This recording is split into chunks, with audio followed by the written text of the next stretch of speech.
Hello, everybody, and welcome back to Mad Lads Live. We are here once again for another fantastic episode of One Armed Toji. We've returned. What's going on, everybody? What's happening? Yes, Riku's still here, being the Chuck Norris of Kenshi. It's true. He's an absolute beast. He's a fucking unit. What does his face look like? I didn't even actually see. He's a beast. He's a beast. He's an absolute beast. The guy's a monster. Fantastic. Oh, man. Yep. We have returned. We have returned. I hope everybody's doing well this evening. So one of the things I wanted to talk about before we dive too far into things, I did take an opportunity. Look for a Patreon, didn't find one, so I decided to sub. Thank you very much. Much appreciated, Valkyrie. Much appreciated. Yeah, I don't have a Patreon. It might be something I do in the future when I have the reason why I haven't done like a Patreon or anything is because I don't feel at this current moment that I have like anything to like offer as like an extra besides like the Discord, but like that's not enough. And if I'm gonna do something like a Patreon, I want to be able to like give something extra like that other people aren't going to, you're not gonna be able to get on YouTube or anything like that. I feel like I gotta have some extra stuff on there, so I'm still trying to figure that out, what I want to do with it. Maybe one day, but not at the current moment. No. So one thing I did do is I went through and I actually fully adjust. You can do tiers on YouTube too. I just I like to keep things like one and done. Like it's just the flat number. You have diamond mustaches. It's true. True. So I went through and I completely redid Beep's backstory, completely redid his personality, all of that stuff, and fixed his speech quirks. So he should be, more Beep. And I redid Ghosts too, just because he is our ally now. We're allied with the Berserkers. For anybody who didn't see, we are allied with the Berserkers. But I went through and I completely redid both Beep and Ghost's backstory. I left Riku's bare. I was going to do one for Riku, but honestly, he's kind of just a stoic character, and I thought that it would make more sense to just kind of leave him as kind of like an enigma. He's just just kind of an enigma. So it didn't really touch Riku's too much, but I redid Beep's, so he should have that fixed. I'm actually going to go ahead and test that right now. I'm going to ask how Beep's doing. So Beep, what are your thoughts on our journey bar? Things we have done, friends we have made, and the ally. I want to get his vibe. I want to see what Beep's thoughts on. How was Valorborn? It was okay. It was okay. The game itself has a lot of potential. I distrust the company based on some of the things we looked at towards the end of the stream, and I don't have a lot of faith that the game will still be receiving updates within a year or two. Not that it'll be finished within a year or two, but the game will eventually, or they'll move on. We'll see. I hope I'm wrong. I hope I'm wrong, but I don't have high hopes. It's got a lot of potential, but I don't think it's gonna lead. Anyway. Beep says the journey has been a shining trail of brave friends, and though some allies fell, each loss only steels our resolve. Yeah. Some guy's bleeding out. Not sure why. Oh God, the bleed. Not bleeding. Riku is the only other person who, other than Toji, you could fight. Correct. Sentient Sans has been plenty of fun to mess around with for character bios and backstory. It's my experience a bit necessary to make your own custom backstory. Yeah, especially for like characters in your squad, it does seem that editing the backstories is the only way to get them to stop being kind of one-note characters, right? Give them a little bit of depth and that kind of stuff. Otherwise, the characters kind of stick to like one general principle or idea, and they don't really deviate. But we are allies with the Berserkers now. We are officially allied with the Berserkers. Ghost is our friend. He and Toji engaged in glorious combat in the end of the last episode to create an alliance between our faction and the Berserkers. For anybody who maybe doesn't remember, Toji actually arrested Ghost and then bailed him out under the condition that he helped him fight the Krall's Chosen and bring Bull to justice. They did that. Ghost, had his honor restored, and now he could walk a proud warrior. And he, went back to the Berserkers, and Toji and him kind of went their own separate ways. And then we recently reconnected, and now we're allies with each other. Our factions are allies with each other, which I thought was very cool, very, very cool, very, very cool. So we're just gonna go ahead and rest up and get Toji's leg fixed a little. Can we get the sword for Riku soon? I think we're going to slowly start making our way up there. I did install a mod that I thought that I had, but apparently I didn't. I thought that I had Reactive World on, but apparently it was not, interestingly enough. So I installed Reactive World, and we are going to start slowly making our way up north and work towards the Cannibal Plains. We can move through Berserker country without an issue now. Make our way towards the Cannibal Plains and then the Leviathan coast, where we will get Riku's mate. Does the kingdom hate you now? No, not at all. Not at all. Not at all. Sup, y'all? I just started my first cannibal camp. Start, and I joined the Rebel Farmers. Should I go against the UP to help the farmers? I read somewhere that the outcome of the farmers winning is not.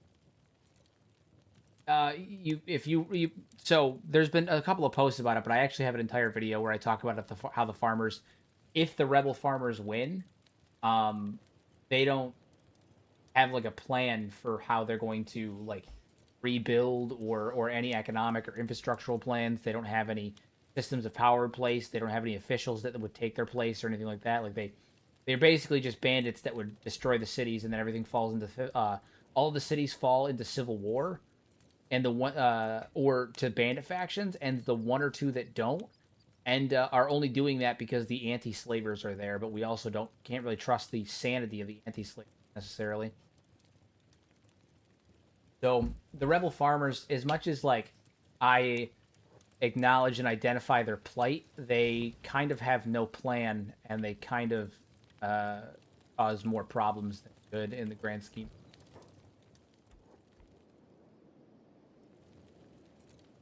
All right, so we're going to head up north.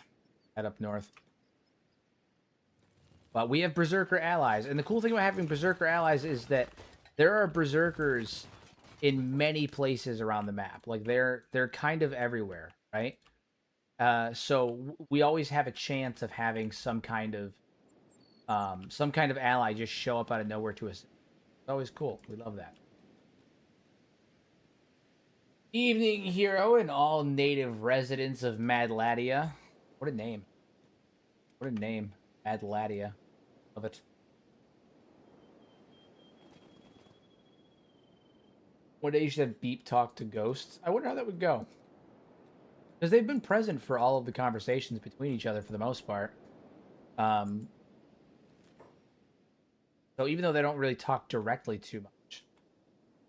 Alright, we're going to head up to the exile camp. I want to train Riku and Toji on some band of bones. The peasant revolt, not a revolution. Yeah, pretty much. Like, the rebel farmers, despite the fact that they have their overview intention is good, individuals in the rebel farmers generally don't care about much in the way of like revolution or fixing the system. They'll outright tell you that they're more in it for raiding caravans and for like looting supplies and stuff. They just want to raid caravans, right? They're not in it for revolution. And that's evident when they take over, because they have no system of government designed or in place to replace the government that they overthrow. They have nothing to in place it. So it's kind of readily apparent that they just don't fundamentally understand what they're doing, you know? They have good intentions in terms of getting rid of slavery and stuff and getting rid of the nobles, but that's really about it. And even then, it's kind of misguided because they don't have a system in place. You know, I had someone make a comment on on the video where I talked about the rebel farmers that made me giggle, because they were like, "Oh, well, like the fact that they don't have a plan for anything is kind of irrelevant because like in America they didn't have a plan prior to the revolution. They didn't have like people of authority. There was just like what is it? There was just like merchants and people with some political sway and economic power that ended up taking authority afterwards. But there was no plan in place for a successive government. I'm like, that's literally not true.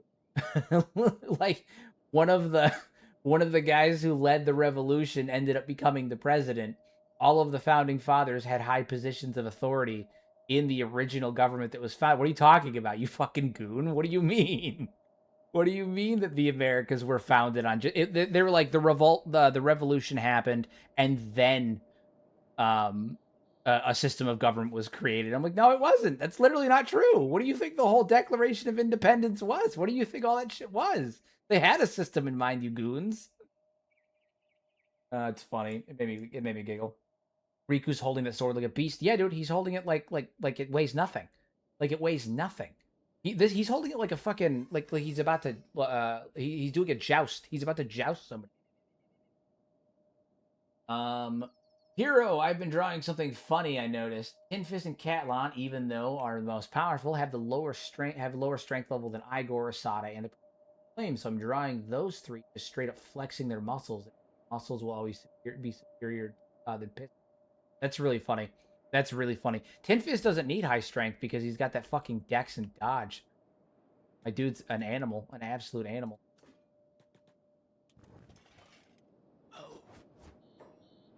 So, oh my god, look at him swing that fucking blade, man. You can't stop him. You can't stop him. We hunt the rusted giants together, lest the heat turn us to ash before. Talking about. Yeah, pretty much. There was always a plan in place, and that was kind of my big thing. Is I was like, what are you on about? There was no plan. There was no plan.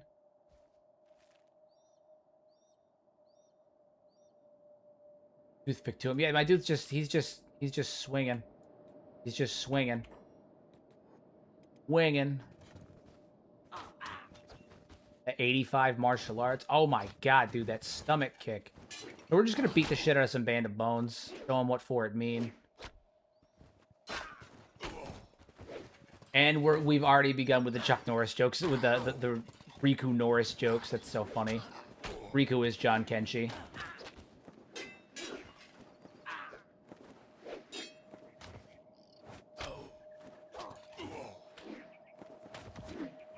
Bop bop. You can't stop him. You can't stop him.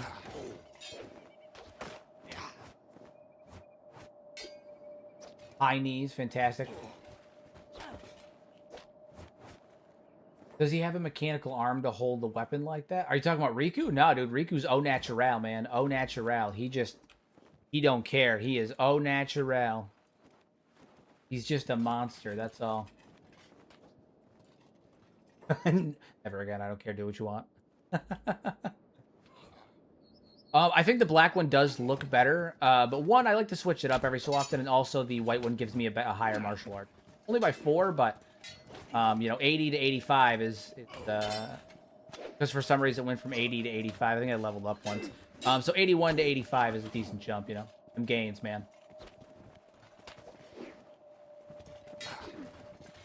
Oh my god, he's barely taken any damage. I mean, this is devastating. There is no escape. There is no escape.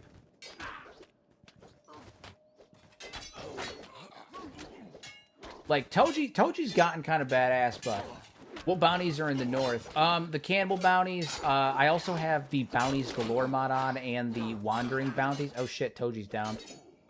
Makes sense. He got surrounded by bleed weapons.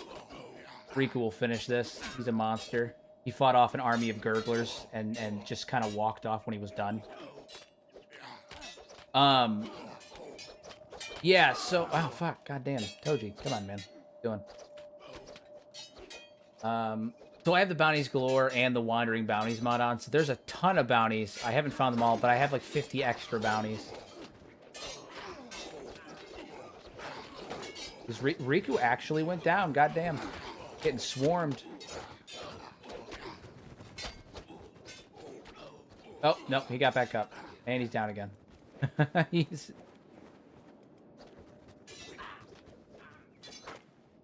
Oh, okay, there it is. He just needed a nap. He just needed a brief nap. He just needed a small nap, that's all. Dude, Toji, you need to stop getting up for a second, man. Just let it go.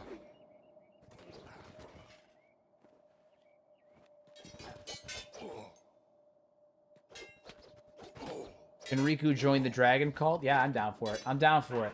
Some of the bounties that mod adds are a bit unbalanced. There's one that spawns in the hub that has a 20k bounty, but she has an 85 to 90 in her combat skill. I don't think that's, I mean, like, the bounty's determinant on the crime, and to be honest, I'm okay with it, because, you know, some people are just naturally tough. You don't ever know where they're going to spawn. You don't ever know what their deal is. Like, I feel like it does make sense to a degree that you're going to have, like, a bag of bounty types and all that, so... Riku's a monster with a sword that is technically inefficient. Technically wildly inefficient, too. That's the other thing to remember, right? Like, his sword is a refitted blade class. Look at the damage on that. It's mostly blunt, and it's 1.05 blunt with terrible damage. I mean, just terrible. And he's still a badass. So, like, that in and of itself is wild.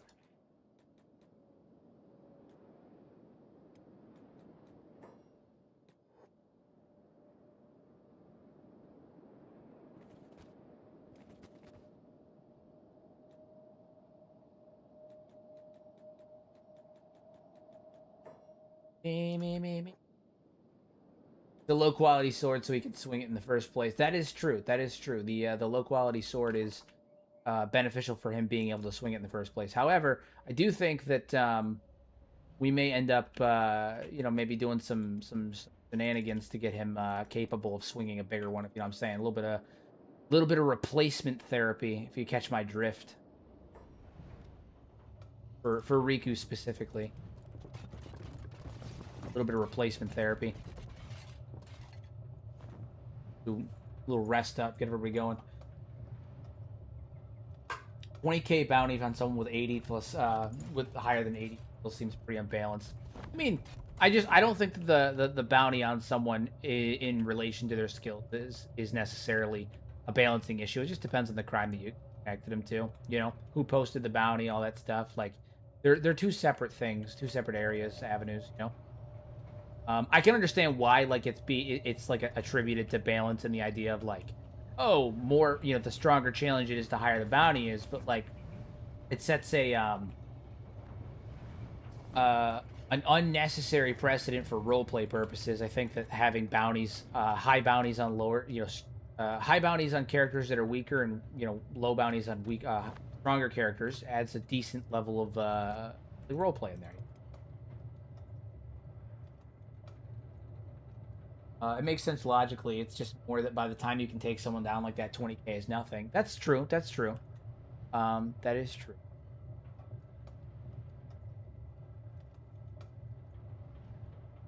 If Riku defeated the first Empire, the second Empire wouldn't have been made. That's true. That's true. Listen, he's the man with the plan.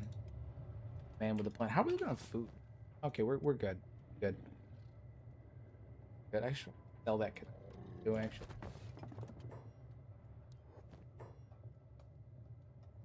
It was stolen. I couldn't sell it when I was stole it off the corpse of no, I couldn't sell it when we were at Flats Lagoon. Stole it off the corpse of stole it off one of the mercenaries. Had to be done, had to be done. Well, we don't.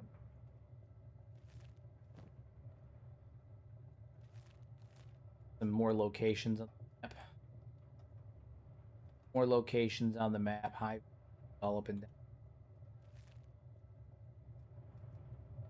down. Maybe, but that amount of bounty makes you think outside the box and how to capture it. That's, I mean, yeah, and I think that's fun. Fun. I think the idea of having like a bounty that's super duper, like that it is fair. When you first pop in, it's like, oh, it's almost like, let me I feel like I look at it the same way that I do with having the tree sentinel outside of like as soon as you walk out on Elden Ring, right? The tree sentinels right there. It's kind of like a, oh, I'll come back to this later kind of thing. That's the way that one question: if you find badges, armor fitting, better armor fitting, did it? I mean, maybe, but he is a Leviathan Slayer, and he does have specialist grade everything, so it's gonna be pretty tough finding like a badass armor that's good for Riku. But also remember, he's only with Toji as like a, not as like a teammate, but more like a mentor, more like we have a similar goal. We'll travel together, but like he's still here to fight Leviathans. That's still his primary objective. Kind of a, it's a totally valid point. I provoked a 10k Sand Ninja Oni to chase me into a lot of samurai by shouting in. And that's the way that you do it. That's how you do it. You kite him. You kite him. You pick a fight with him, and then you have the town guards beat the shit out of him, and then you don't have to worry about it. Okay, so we're gonna head up north a little bit, do some work up there. I do want to stop up by the hub now. Actually, now that you brought up the hub, I do want to stop up there.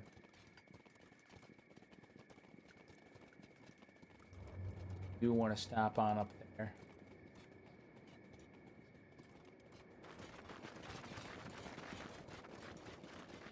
All A.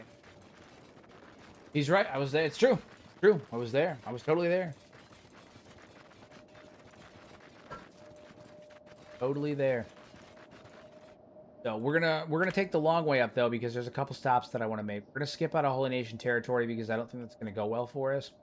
We're gonna cut through the Fog Islands. We're gonna go straight up through the Fog Islands. We're gonna take a rest in Mongrel, and then I think we're actually gonna head up into Obedience, right? Cut through Obedience, straight up into the Floodlands, and then take the Purple Sands and Berserker country up into the Cannibal Plains. Work our way up through into the Leviathan coast, and there Riku will get his one-on-one fight with well, what I hope is a one-on-one fight. We'll see if it has to happen. But I just replaced my video card today, and I was curious, where can I find a list of your shaders and settings at? So my settings, if you want, I'll just pull them up on screen real fast, and you can go back through and check the video. So they're all right here. Very, very simple. Very, very easy stuff. There you go. And then in terms of my shader link in the description. It's on the Nexus. The Mad Lads reshade preset. It's on the Nexus. Good to go. But yeah, my video settings are right here for you. So you can pause and copy. I have to make a video actually updating them at some point. See you on the other side, Flying Bull. You have my respect until loyal to Shagger until the end of respect.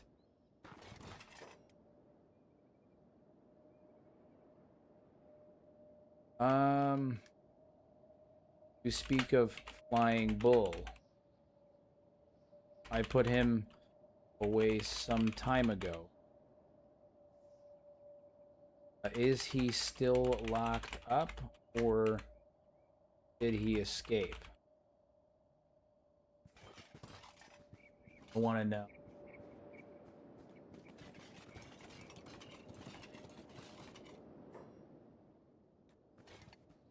You speak of the bull, and I want to know.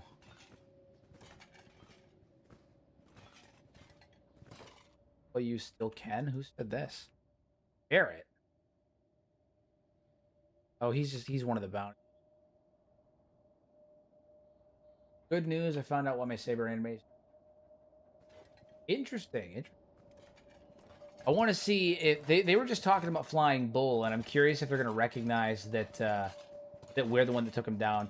Last I saw, the cage still bolted shut. If he slipped out, I missed it.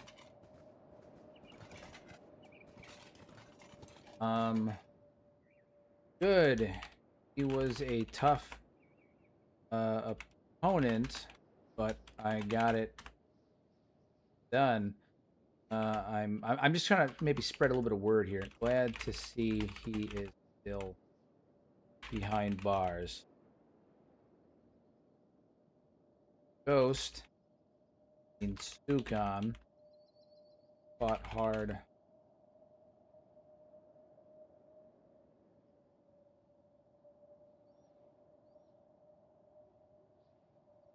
Hard to bring him in. For that. I'm gonna try to talk up Ghost a little bit. I wonder if I can provoke an alliance between Flying Bull. I mean between the Berserkers and the Shek Kingdom. Can I change their political alliance? Because that would be really fucking cool.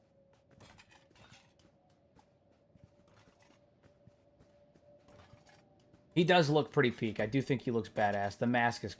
I like the mask and vibe. Is that...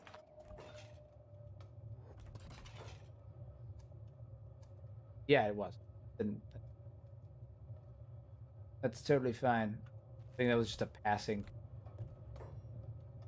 There it is. Sukon's grind is a blessing. Better locked than roaming wild.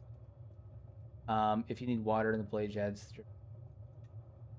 Okay, so there's still a little bit of animosity towards Sukon, towards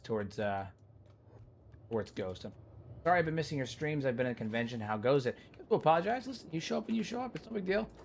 No one's under any obligation to be here. I appreciate you showing up at all. No one's under any obligation. I appreciate you popping in. Things are going good.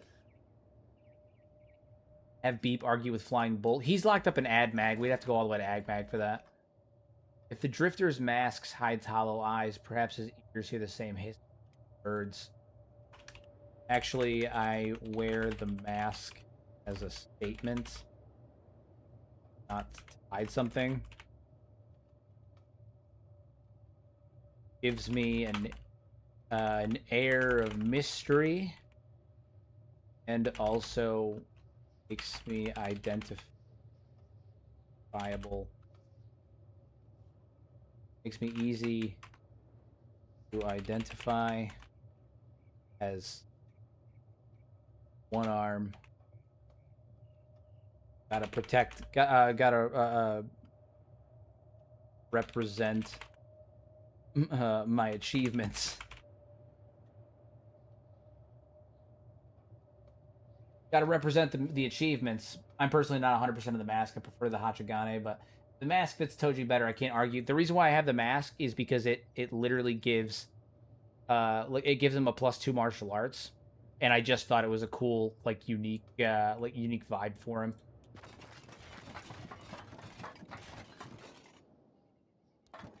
The mask bears stories of your battle, Toji. I will stand beside you and let the steel speak for both of our deeds. That's cool. Good. Indeed. Very poignant of you. Very, very poignant of you. Do forgive my terrible spelling. Your words cut deeper than any blade, Toji. I walk beside you to the dude's commas. I mean, I guess.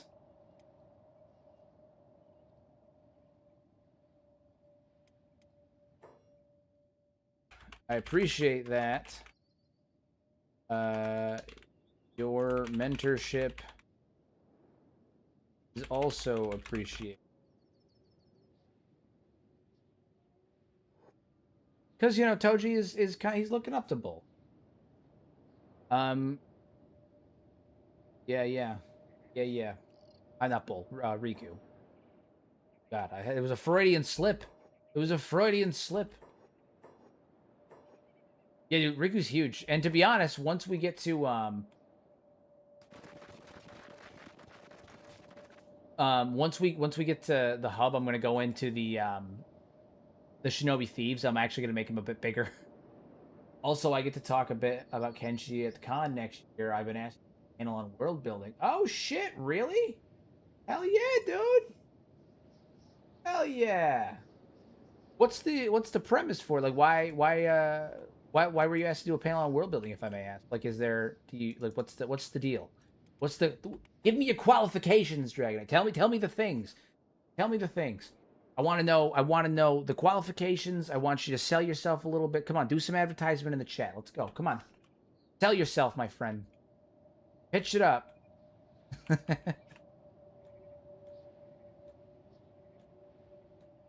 I've been known to world build myself,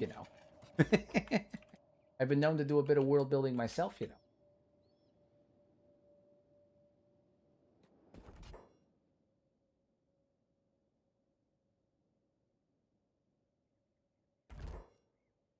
All right, we're gonna make him bigger. You ready?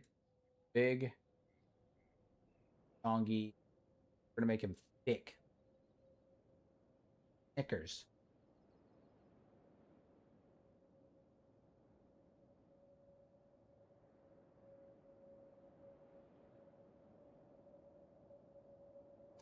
Thick like a snake.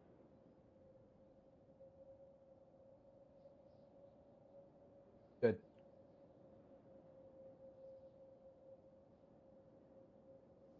All the length. He's got all the length. Got all that horn. Fucking.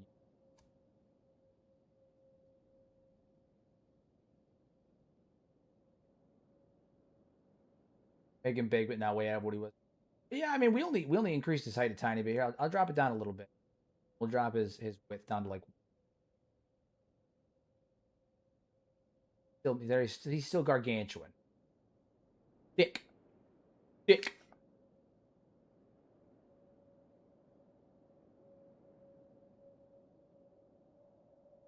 Gotta give him big hands too. Big ass hands. Big ass hands.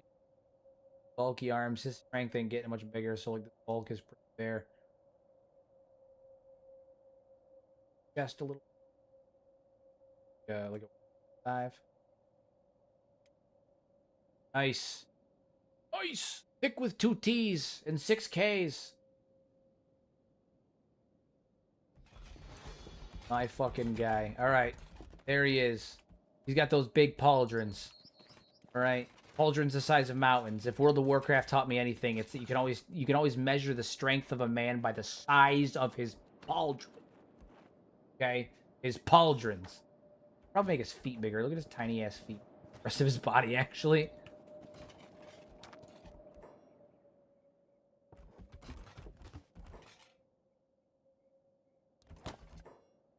There you are. All right, gotta make his feet. I've been writing and DMing for over 30 years, and I've helped several people world building in their video games. Their panel won't be this is how you world build. The panel won't be this is how you world build different ways you can. Very cool, my friend. Very, very cool. I am also something of a DM. I've been DMing and playing so I've been both playing and DMing for about 16 years now. So hell yeah, dude. Hell yeah. And I'm writing a book. And I'm writing a book. His legs are too tiny. All right, well, fine. We'll give him bulk. We'll give him some bulk. Well, first, let's give him some eat. Picking him up a bit. 115. Boom, boom. He's got the thick thighs that save lives. And he's got feet that match the rest. Do you remember the first world that you wrote about? I do. Yeah. I do. So originally, a long time ago, I actually wrote like modern sci-fi-ish story when I was in middle school, right? And later on, I ended up readapting it to be closer to. I ended up readapting it for like my first attempt at writing a book when I was probably like 17. But I never ended up finishing. I ended up getting horrible writer's block. I still like the premise and might revisit it sometime. But the first ever like batch of world building that I did was based around a semi-modern world with some alterations to world history to kind of blur the line between supernatural and science fiction. It was an interesting experience. I don't want to necessarily dive too much into the premise of the book because or like what the world was for, because that was I may end up revisiting it at some point too. You, Biggie. Good old Biggie here with that big ass hammer. Biggie. Who wants you? United Cities? The Shek Kingdom, the United Cities, and the Holy Nation. He's got a big ass hammer. That is a big ass hammer. Oi! I'm told you have a bounty. Your head.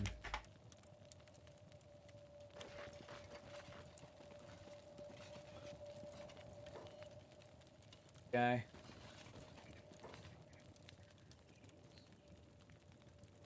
There we go.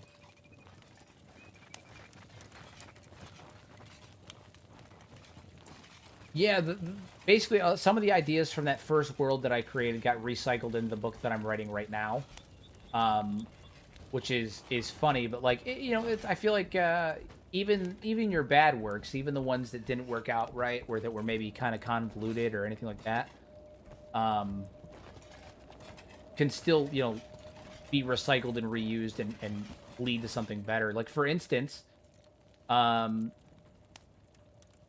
what is it? I'm pretty. Someone needs you may need to double check on this because I may get the types of books wrong. So there are many successful books that were written originally as fan fiction.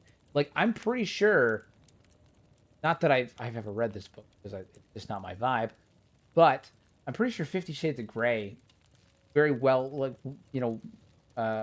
widely read book. Although I personally, again, I'm not really for me, but I'm pretty sure that was originally fan fiction, which I thought was funny. And there's another batch of books that were written that were originally Harry Potter fan fiction that got converted into real books. They just switched the character names out and altered the world a bit. But like, there's a lot of books that have been written that started out as bad ideas. Was it Twilight fan fiction? It was Twilight fan fiction. Yeah. 50 Shades was Twilight fan fiction. Yeah. And then, so it's funny. So 50 Shades was Twilight fan fiction, and Twilight was only written as a result of is fan fiction about a band, and the band was only formed as a result. I forgot what band it was, so bear with me on this because again, not my genre, not my vibe. The band was only Twilight wasn't Harry Potter fan fiction. No. So what happened was 50 Shades was written as Twilight fan fiction. Twilight was written as fan fiction about a band, and the band was only formed. The band almost wasn't able to be formed because the lead singer or somebody that was involved in the band almost died in 9/11 in the 9/11 terrorist attacks. And so theoretically, Twilight and 50 Shades of Grey only happened because 9/11, which is always a really weird like twist. It was My Chemical Romance. My Chemical Romance was formed because of it. Yeah. What a wild twist. What a wild twist. One method I've grown really fond of is taking an aspect that an idea and asking what consequences that. That's fundamentally the way that I've always done my world building. Is I will establish I'll establish the area, like the name, and then I'll find one core feature about it. So for instance, in the book that I'm writing now, I wanted it to be a setting where magic is a thing, but it is only allowed to be practiced by certain people. I wanted there to be restrictions on it. So, okay, so what are the restrictions? And you build off from there. Well, what's the hierarchy? Who created these restrictions? What are the institutions designed to uphold these restrictions? Why are they in place? And all of those questions kind of build off of each other, and you kind of go from there. So I agree. That's oftentimes the method that I use when I'm doing any kind of world building. Very good. Very, very good. Very good. Okay. A bounty's just dust in the wind, but if you want a price for silence, speak now. I don't want a price for silence. Price for silence. I want the bounty on your head. 30K is a good number of cats. Cats. We outnumber and outgun you, outarm you. You can either come quietly, or we can do this the hard way.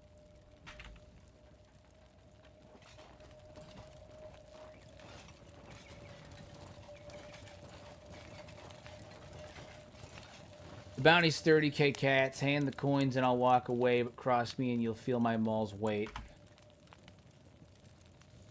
Hard way it is then. I'm gonna Runs into punch.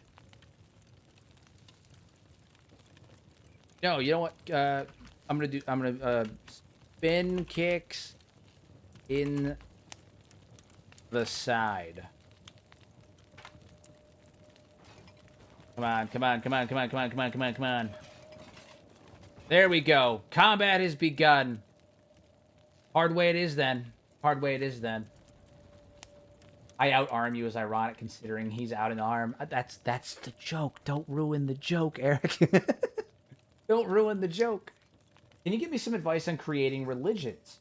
I'm trying to write a dark world similar to Mad Max and the Sun, but I don't know where to begin from a religious perspective. Any advice? In my personal opinion, you should figure out specifically what the religion's tenets are first. What do they stand for? What are their goals? Figure out what is their core goal, and figure out what is their core, the thing they ultimately stand against. Those two things. They don't need to be complicated, but figure out those two things. Once those two things figure out, you can branch off into other tenets. You can start talking about their structure, their hierarchy, that kind of all give to that idea, that theory. And then you can come up with a backstory or an origin story that combines everything together and puts everything together. Because do remember, unlike in real life, everything that is in a story when you're coming up with details, when you're world building, when you're coming up with stories, anything like that, when you're doing any kind of story-based art, everything has to have a purpose, right? Otherwise, it's just static, and static isn't good. You want everything that is brought up should be brought up with purpose. So when you're creating a religion, the first thing that I would do is come up with what is the thing that they want and what is the thing they are against. They don't have to be complicated. They don't have to be thought out. Just very simple. They want this. They don't want this. Why do they want this? Why do they not want this? How do they structure themselves to achieve that? Like it's all there. Okay.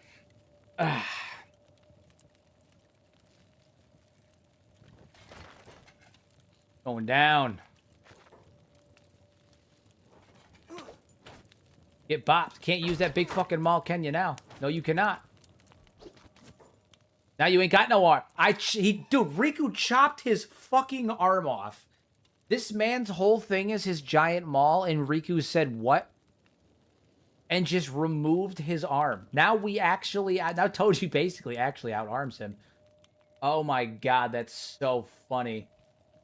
He chopped his arm off. At the severed arm. Oof. Should have just turned yourself over willingly. Have fun trying to swing that maul now, big guy.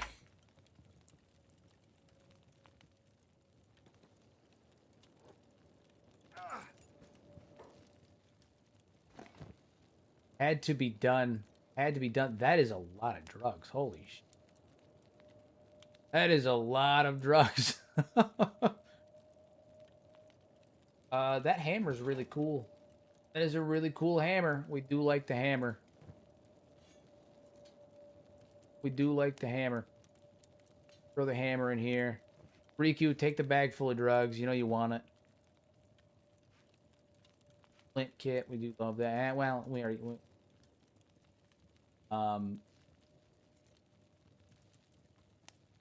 Dude, I can't believe he just decided to chop his arm off. He's like, nah, yeah, fuck him. Fine, fuck him. Well, we should probably heal him up real fast.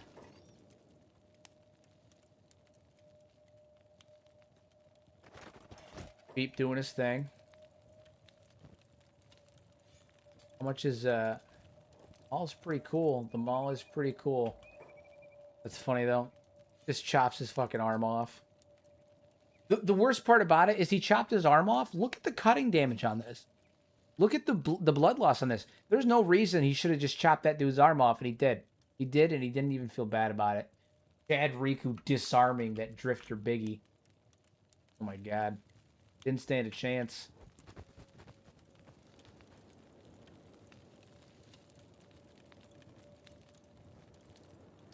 Man. Can't believe you just chopped his arm off. I didn't know you took disarming your opponent so literally. Riku. I deemed the threat gone, Toji. No arm shall linger to strike you again. You're a scary dude.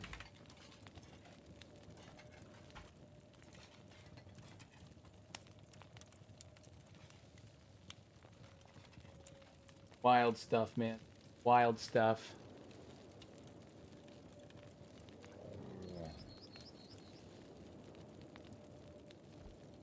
Riku managed to chop the guy's arm off because the guy was wearing armor that had no protection. I mean, yeah, but like, dude, it wasn't even a cutting weapon. I thought it was gonna break his arm, you know? A shield of bone and steel I must be. Let the fear keep our enemies at bay. Jesus, man. How was Valorborn? Looks pre-alpha to me. I don't want to harp on it too much, but effectively speaking, well, the game has a lot of potential. I feel that the devs are more focused on adding even more mechanics and even more features, and rather than creating something intuitive. Unfortunately, I think so. The game is really it's entertaining for what it is. There is a lot of bugs. We ran into a good number of bugs. It is intuitive. I mean, it lacks. It's not very intuitive. Like the UI is very interesting. I'll give you an example. To build a base, you have to open up your inventory menu and click a button to go over to a crafting menu and craft a campfire that then goes into your inventory that you then have to place down in order to get access to the build menu to build the other crafting benches in order to build from another crafting menu. Like it's very unintuitive. It's very clunky. It shows superficial depth. Like it's overly complex for the sake of creating artificial depth, which bothers me a bit. The gameplay loop is relatively fun, but combat is ultimately meaningless because it's not a physics-based combat system. It's a numerical combat system that runs in the back end. So effectively speaking, whether you hit, block, or dodge is determined by numbers on the back end.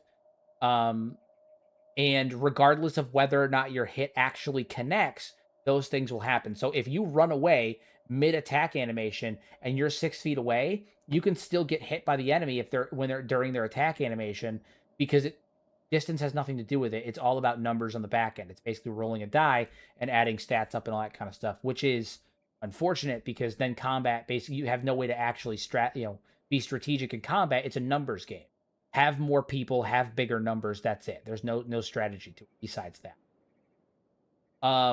In addition to that, the way that the turn system works in combat is it happens in real time, but to simplify it, there's a timer that goes from 1 to 10. This is a simplified version. A timer that goes from 1 to 10. It goes up every second. It goes up by a numerical value of 1, right?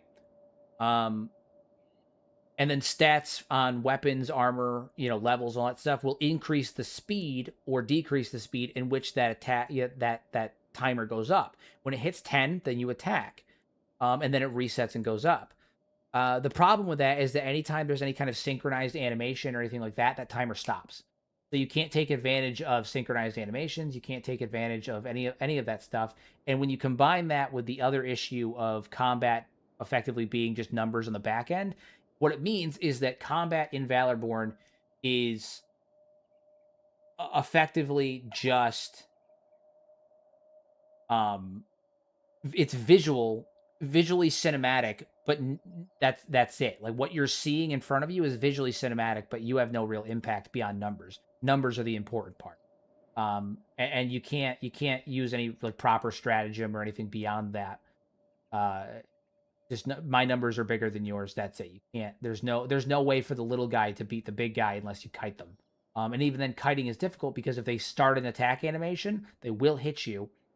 And you'll get stagger lock. The troll was cool. The problem that I had with the troll was that anytime that it would do a synchronized combat animation, everybody else's timer would stop and they would not be able to attack. Realistically, during that synchronized animation, if it was physics-based combat system, everyone would still be able to attack the troll. The troll swinging the guy around would damage the people around them. It'd be almost like an AoE. There'd still be potential to, there would still be potential for like the combat to be done.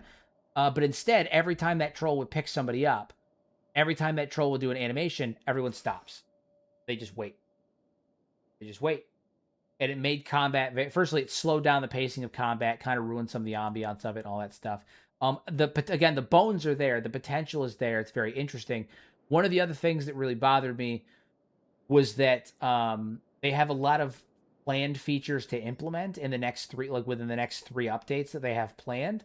And they all seem disconnected and disjointed, which makes me worried that they're just going to start stacking new features for the sake of having new features. And it's going to become this overly complex, overly unnecessary jumble where none of the features are fleshed out or, given any depth, but there's just a lot of them. And that's really bothersome to me.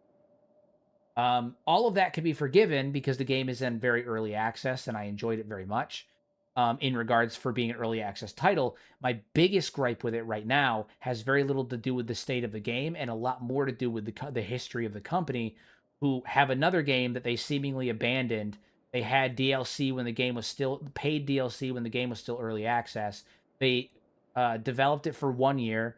So it came out in 2023. They had solid updates for 1 year. After that 1 year was over, progress pretty much stopped and came to a grinding halt. They did minor updates before sales, which is specifically done to prevent the Steam page from saying that the game has been abandoned. Right? They do minor updates before sales. When I say minor, I mean very, very minor updates, pirate software style minor updates before a sale, and then what is it? So they had solid support for their game the first year. The second year they had almost no support.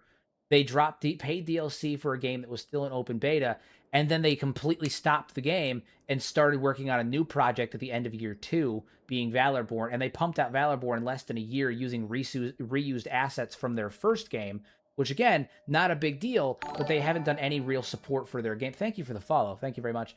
They haven't done any real support for their previous game since then, and they've seemingly abandoned it. They say that they haven't, but they haven't done any meaningful updates for the game in almost over a year. And there's still a ton of bugs, a ton of issues with the game. A lot of the recent reviews in the game all say that their previous game was riddled with bugs. It's very unfinished, tons of issues that they have not addressed, and they just left it and moved on to the next project. And also, I find it interesting that they came out with the previous game when games like Manor Lords were very hype, and they kind of made a Manor Lord clone. And now you have a community like Kenshi that is very hyped for Kenshi 2, and there's a lot of people that are waiting for Kenshi 2, and now they make a game that's like Kenshi, and the entire marketing campaign is effectively centered around the idea that this is medieval Kenshi.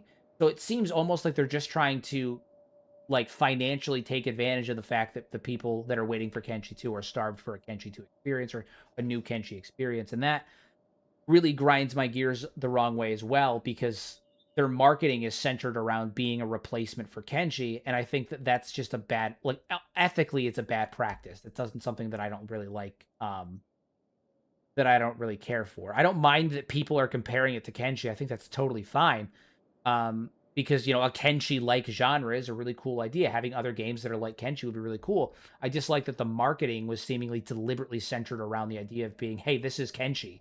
It's just medieval Kenshi. That bothered me as well. And then something else that bothered me, and I brought it up last night when it happened, but I looked it up.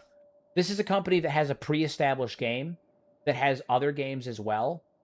The wolf sound effect thing really got on my nerve. When we were playing it on stream last night, I got attacked by a couple of wolves. The wolves are actively using the Minecraft wolf sound effect in the stream. You can go back and look at it. They're actively using the Minecraft wolf sound effect. And firstly, that is copywritten, which means they're using copywritten assets. I double-checked today because I was curious. They're using copywritten assets as placeholders, or what I hope is a placeholder, for the wolves. And while I don't mind placeholder, I think it's it kind of shows a level of laziness that I don't care for, that instead of finding a royalty-free asset, they just shoved the Minecraft wolf sound into their game, when they have a pre-established game, right? They should have access to sound effects. They should have someone who is capable of getting sound effects or sound design. That bothered me. That they have pre-established games, they have pre-established like a pre-established track record and all that stuff, and they didn't. They chose to use a sound effect that is copyrighted. So the sound effect is copyrighted. Yes, I like just because Ark has the Minecraft sheep sound doesn't mean it's not copywritten. It is copywritten. I double checked it. All of the sounds are owned by Mojang. They're owned by Microsoft. Whether they'd ever pursue it or not, I don't know. But they do have copyright. I double checked it last night and today. They are copywritten.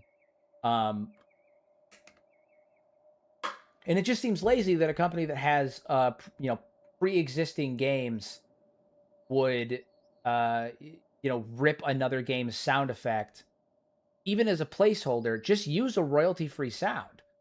I don't know. It just bothered me. There was a lot of little things that bothered me.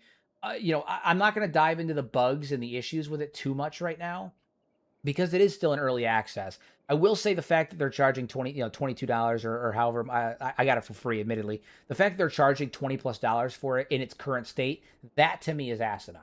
I think that's crazy. Because it is. Yeah, it's not great. Isn't Lapse Games the guys who bought out Snail Games, and the games they were making got canceled? I don't know. I don't know. I didn't look into their purchase history if they bought out games. I know that they have 2 games they developed, but then their publishing company that I'm pretty sure is also them, because they're an indie studio, but they have a publisher. But I'm pretty sure they self-publish under a different name. They got bought out by Snail? No. They have a publishing company that is currently listed as Lapse, but I'm pretty sure it used to be Avalanche, and they have a few other games under them. But I don't know, just there was a lot of weird practices, a lot of sketchy things about the marketing that bothered me.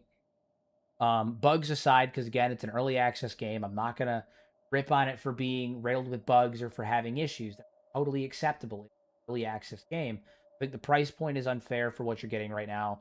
I think the roadmap for it is littered with brand new features when they haven't fully fleshed out the ones that exist. And I think that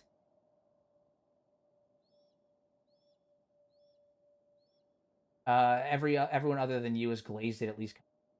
Yeah, I've noticed, and I think that's by design of the fact that it's a replace. People are viewing it as a potential replacement for Kenshi while we wait for Kenshi 2, right? Like an alternative to Kenshi, not replacement, but an alternative. I don't know. I don't know. I hope that the pattern that I saw with their previous game is not the case here. But I'm also not going to ignore the pattern. I'll pull it up. I'll pull it up just because I want people to know what I'm talking about. I want to just seem like I'm talking out my ass. Hold on. Let's pull it up. Okay. So we've got the game here. Okay. Valorborn, whole 9. Let's look at their previous games. Land of Vikings. All right. Decent reviews all in all. Mixed reviews as of recent. And a lot of the mixed reviews came recently as a result of the basically the stop in support. The game is still in beta phases, although I don't think it's actually in beta anymore. I do. Let me rescind on that. I don't think it's actually in beta anymore. I think it's listed as a full release, which honestly is slightly better, but also worse. Early access release on November 8th, 2022, full release on October 9th. So it is technically no longer an early access, so we're going to ignore that. No new updates have been since last year, so they haven't updated the game in over a year. They recently released a new game, being Valorborn. Was the day before this. So no workforce is going to be put into this game anymore because they're a team of 3, right? So they're not going to be working on 2 games at once. So they say that they're going to be, in one of their updates, they say they're going to be working on both of them. They're not. It's a small team of 3 people. Like, they're not working on 2 games at once. Abandoned by the devs who moved on to other projects. Some of these are, a lot of the ones praise like the actual gameplay itself, but even the ones that praise the gameplay do say that it does have glitches and stuff like that. I think that's totally fine. But when you go to their updates, this is the things that really started to bother me. Because, people are more likely to rant than rave. Their last major update for the game was in March of 2025. Look at the comment section for it. I have a really long list of issues and bugs, glitches, balancing things not working out as they should. Things need to be improved for good gameplay. They need to be fixed and changed the game. I try to find out. Basically, just the game is not functioning. Right? Are you still working on the game going forward from here? I assume the game was dead after it released unfinished, and then DLC was released before the game was technically completed. So there's that. If you take years to release basic updates, but you have the nerve to sell DLC before the game is even finished, that's not a good sign. Still waiting on an auto replace feature. Please finish the game. More bug fixes like boats. Like people are asking for more bug fixes. Continue down. I mean, it's all the same thing. It's people saying like this game is filled with bugs. We cannot fix it. Like you guys aren't fixing it, and there's been no updates for over a year. Too little, too late. Was this just a minimal attempt to get a few extra sales during the Steam City Games building event, or was it an honest attempt at fixing major issues? Because they put out this really tiny DLC, the spring update, right before a sale happened, and I think that bothers me too. Right? Very, very. It just looks bad. It just looks bad. Camera issues. Should not buy the game when there's a small update. It's just before a sale and only one in almost a year. Please work on fixing the game's bugs and glitches. It's been so long. Like they're not updating their previous game. Okay, they made a game. Everyone wants it to be updated. It clearly had a player base, and they just moved on, which is fair because here's the thing: it's a small team of 3 people, right? As far as I know, it's a team of like 3 or 4 people. They probably got bored, or they realized they weren't making as much money as they did originally when it first came out, because it came out around the same time that Manor Lords was really popping off. And so they made a game that's kind of like Manor Lords, right? So then they announce Valorborn, okay? Announcing our new game. We're making a new game, freedom matters, all that stuff, basically just the same selling points that you'd get if you went to Kenshi. That's totally fine. They announced it in June 15th of 2025. They wanted to have an early access build by Q3. So within like a couple of months, which to me just means they were going to slap together something as quick as possible. This is not a passion project. This is get something out as quick as possible. This is not a passion project. They didn't want to do it right. They wanted to do it quick.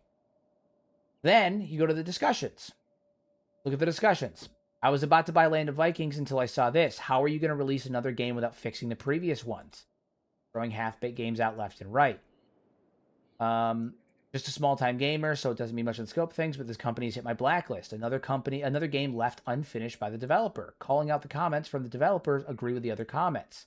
I paid €10 for Land of Vikings, but in hindsight, even that was too much. Before I bought the game, I was blinded by videos, didn't notice that the game was unfinished, neglected, and treated like an unwanted child from the developer. No bug fixes for months, and eventually something came out, and even that was DLC. I'll take a look at the new game, but I have no illusions that this is going to be any better than the current one. Don't buy any more games from these devs until they finish the games they already made. This is a bad. They're announcing a new game, and this is every comment on here. You haven't even finished the first one. Red flag. Red flag. So then, they're getting a lot of pushback. Mind you, they haven't done any updates in, March 21st, and then 2025, June 15th, 2025, and then, hold on, we get to April 16th of this year. So a year later, they drop Valorborn. And they also just say, Land of Vikings isn't going anywhere. We're still following your feedback closely, squashing issues, and continuing to work on future updates. There has not been an update in over a year and a half, except for one update that was DLC that was dropped right before a sale. They're not working on squashing issues. They're not following feedback, and they're not working on updates. The game is dead. We're not done supporting them just yet. They say that when they have not updated the game in over a year and a half, and the only thing that they did do was drop a DLC right before a sale happened. That's a red flag. That's a red flag. So Valorborn drops. We look at the discussion. This publisher goes on the ignore list. I'm eagerly awaiting some updates on Land of Vikings. Your new game looks very interesting, but worries me that you might be spreading yourself a bit thin, with Land of Vikings still requiring much needed bug fixes. And no matter how good Valorborn looks, I won't trust buying it until I can see that Land of Vikings wasn't abandoned prematurely. Your announcement gives me hope, yada yada. Please finish your first game. I won't buy a second one. You still haven't finished Land of Vikings. Finish your first game, you thieving scum. Okay, calm down. So is Land of Vikings done then? No more updates or anything until anything new to come. Was about to buy Vanderlord, and these comments gave me a pause, yada yada. I'd like to go play Valorborn if you get controller support. Yeah, know that. They never really finished Lord of Vikings. Instead of fixing it, they'd rather develop a new game so that gullible users will go buy their new game again. I don't believe this new game will be supported any better than the last one. They have a history of doing things exactly like this. They put out a game, they generate initial hype, and then they abandon it as soon as the next thing comes around. They don't want to finish the game, they want a cash grab. That bothers me. That bothers me. I trust these devs. I'm buying Valorborn right now.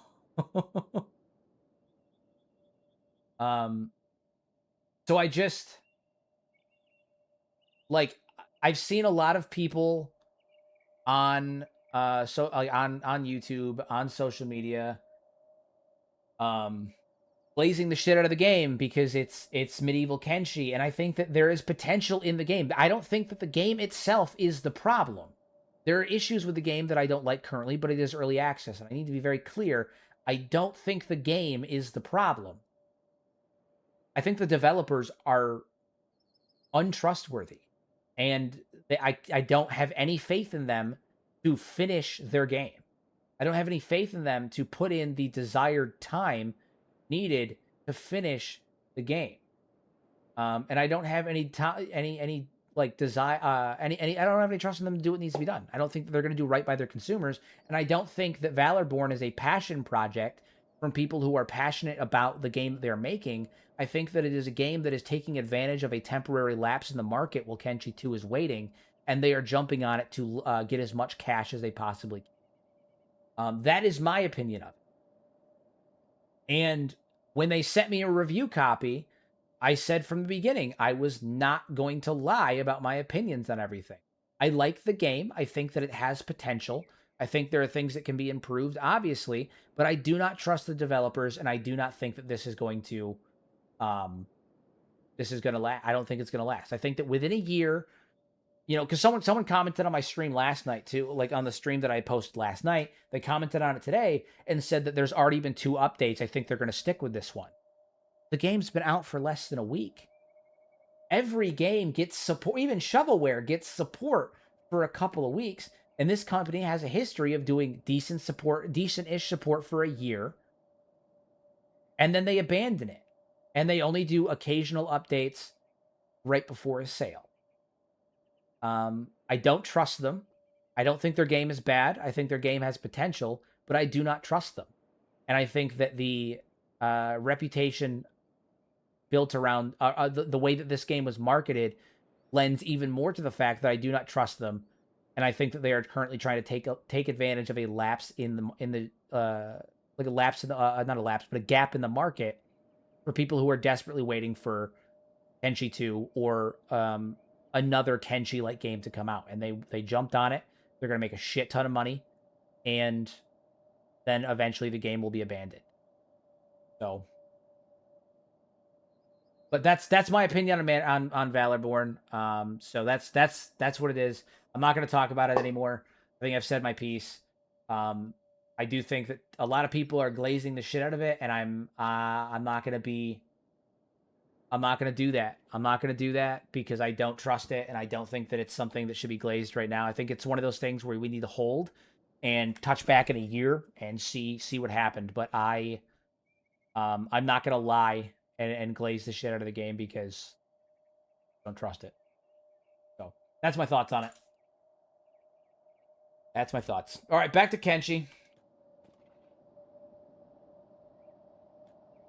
Back to the good stuff. Back to the Kenshi stuff. That because of the shadows there.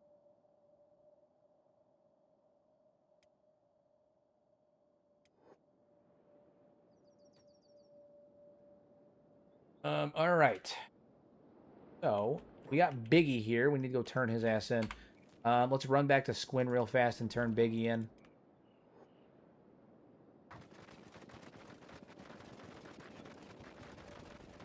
I hope that your book contains some special food, given that you're a legendary chef and all. I wouldn't say I'm a legendary chef. I'd say I'm a competent chef. I do like cooking, and I'm pretty damn good at it, but I wouldn't say I'm a legendary chef. I think that's a bit dramatic. I'm a good cook. I'm a good cook. I lost my respect for content creators when they started ignoring the bugs just to get a little cash. I mean, again, the bugs aren't the biggest issue to me, because it is early access, and Kenshi was in a state that was pretty bad at 1.2. You know, Kenshi was in a state that was really bad at 1.2. Early access games are allowed to have bugs. They're allowed to be in a state of, you know, temporary decay. They're allowed to be bad, with room for improvement. My issue is that the company has a history of not following through with those. And in a year's time, when if I'm proven right, I'm back and I'll go ahead. I'll give the big told you, but I hope I'm wrong. Hope I'm wrong. I think I am.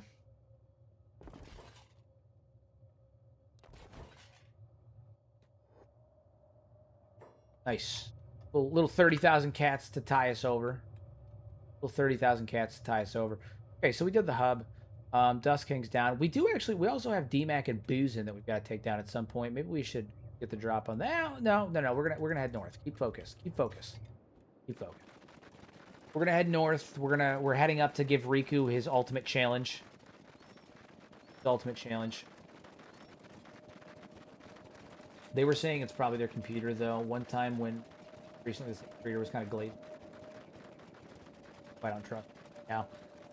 I also, the other thing, in defense of the creators, I do think that a lot of creators are afraid to be honest about some of that stuff sometimes. I do think there is a genuine fear of honesty sometimes, because, like, there is an inherent risk involved where it's like, you know, some people are afraid, like, what if you get sued? What if you say something that's going to piss somebody off? Like, what if you know, what if I say something that's controversial and everyone's going to attack me for it because they don't agree with my hot take? But, like, I'm going to level with you. I'm like a grown man with, like I don't care. I don't fucking care. I don't care.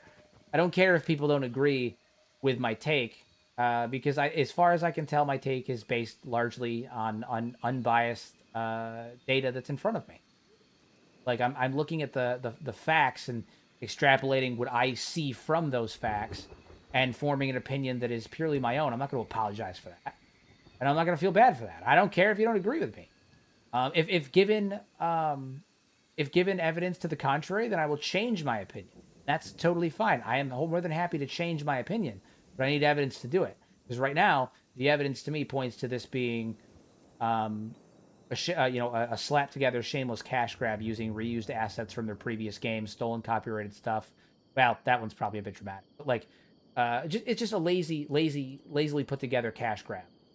That one's dramatic. The wolf sound is the only example that I have of copy. I rescind that one, but like, it seems like it was just lazily put together. How can a company file a lawsuit against an opinion? I mean, you'd be surprised. Defamation, slander. They could claim that me or somebody else hurt sales as a result of giving that opinion. And even if it doesn't necessarily, in a hypothetical scenario, even if, they don't win, it still ends up costing the individual that did it a bunch of time, stress, and legal fees to fight it. Like, it's a whole thing. So, but with all that being said, like I'm not gonna lie, I don't. I think that the thing, it comes off to me as an individual. My personal opinion is it comes off like a shameless, lazily put together cash grab designed to take advantage of a gap in the market. I don't think capitalism's the problem. Capitalism isn't inherently bad. Selfish people are bad. The issue is when well, I'm not going to dive into the politics. I'm not going to dive into that, but I don't think capitalism's the problem. That's not the issue. Hero, after many years of playing Kenshi, is there some lore that were news to you recently in the game? Trying to think, because there has been a couple of things that I found recently. I'm trying to think of a specific example.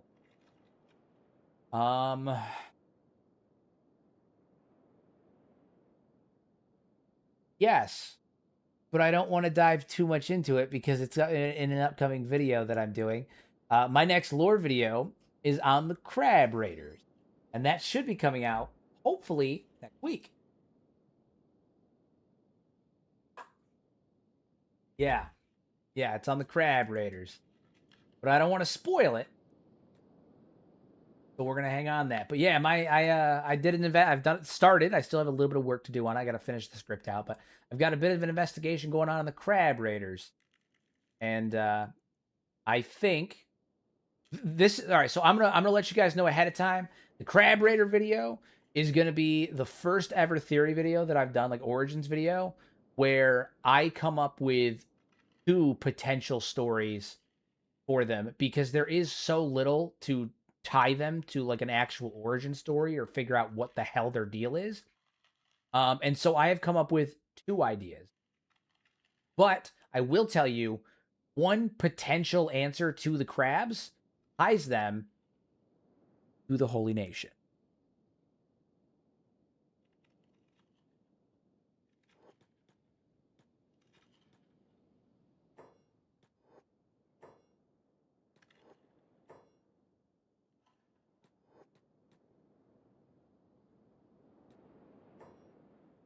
Oh, yeah. Isn't that weird? Yeah.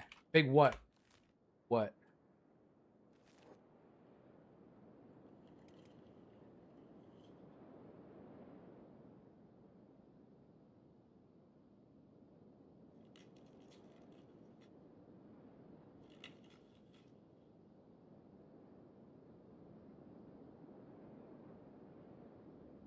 We're back in Mongrel. My God, it's been a while since we've been here. Talk to Beep, see what Beep's up to.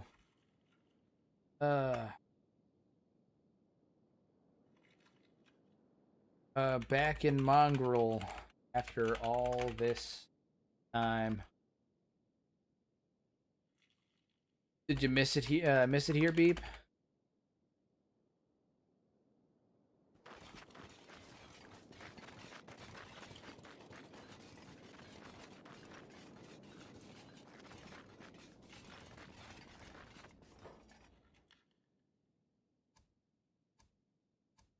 He did. Beep missed you, leader. Back in the dusts of mongrels, ready to help hunt any scraps we need. Wow.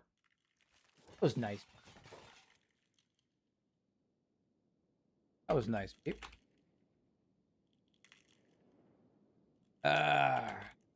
People look out for any fogmen that come through. Don't want to get munched. You can probably make hats. Heads.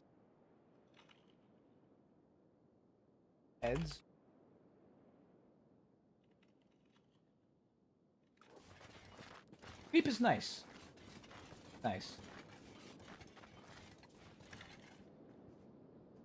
Beep saw some dark clouds rolling in. Hopes the rain will wash the dust off.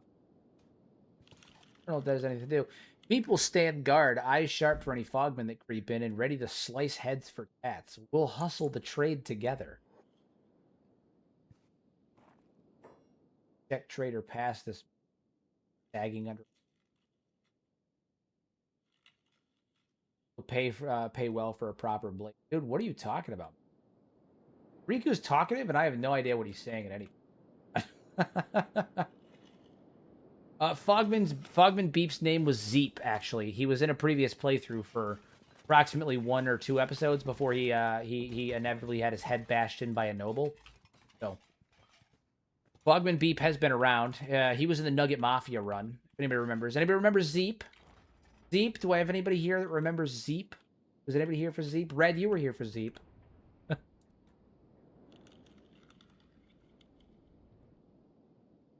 Zombie Beep. Good old Zeep.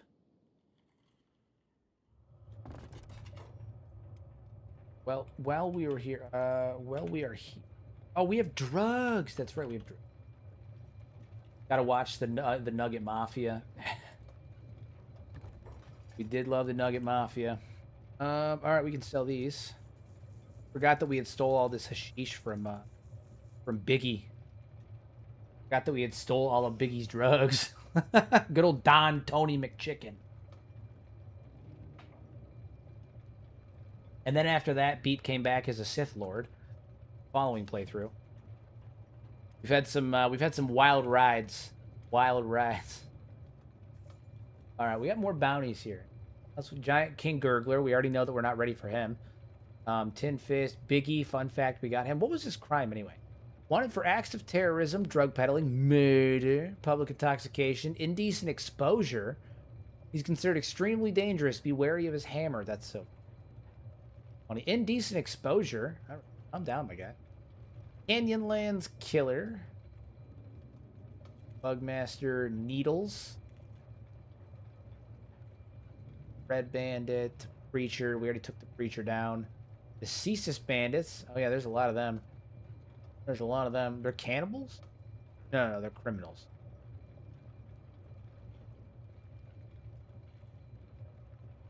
Have you ever domesticated Fogman? I can't, honestly, no, I can't say that I have. L's, Voodoo Brothers. Yep, those are. Okay, well. Pull around here. Fine. Alright, let's hire some people to go out in the fogs, and we're gonna go some hunting done. We're gonna go get some hunting done. Yo, what's going on? The Dark King, how you doing? Hero, you seem like you would want a Crabzilla 10 million cats only. I do like the crabs. Can you domesticate Fogman and Vanilla Kenshi? I don't think so. I don't believe so. No, not unless you take advantage of some kind of bug or glitch. Sell them into slavery and buy them, mayhaps. I don't know. We return to this cursed place. We're a lot better though. We're a lot better now. We can handle it. We can handle it. Last time when we were here, Riku and Toji, Toji and Beep were but fledglings. They were not capable of accurately handling the onslaught of foes that they were potentially fighting, the Fogmen. But now they're ready to go. Okay, they're ripping and roaring. They're ready to go. They have what it takes. They have the energy. Beep, you're supposed to be on block, dude. Stand here, you block. You're passive. Everybody knows that. Okay. Remember when Toji struggled to fight a single Fogman? Remember that? He's come so far. He used to struggle in a one-on-one fight with one Fogman. And now look at him. Now he's a monster. Now he's kicking heads off left and right. You can't stop this guy. You can't stop this guy.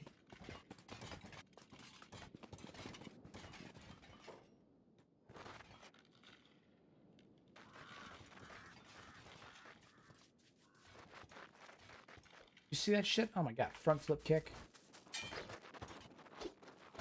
Riku's over here doing what Riku does. How's his hand? Let's see how he does with the hammer. Let's see how he does with the Great Maul. Big ass hammer. Devastating. Truly devastating. Here also shipped 2 Crabzillas, 1 half off, 1 free. Do we have a deal? Yeah, deal. It's only cursed because it's full of dumb hivers who can't figure out how to wear helmets and how clothes work. Oh my god, Logic is infested. He's infecting the rest of the chat. He's infecting the chat. It's spreading. The hiver helmet hatred is spreading.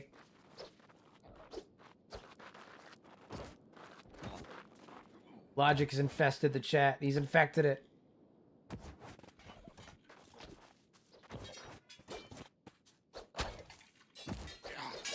Just swing. Just swing. He does swing a lot slower with this thing, though. What's the weight on it? 52? So 52 is when he starts to really slow down, apparently. Good to know. He moves pretty quick with that that shiny one. His stats still going up. I don't think they're really... Are they? Not really. Not really, no. That's fine. Don't make the same mistake I've made coming to the Foglands with a squad size of 1.5 and forget about it. I mean, my squad size is currently set to 2. And my squad... What is it? My squad's... Here, I'll show you. So my squad size multiplier is set to 2, and the global population is set to 1.5. So the squads are twice as big, and there's 50% more of them.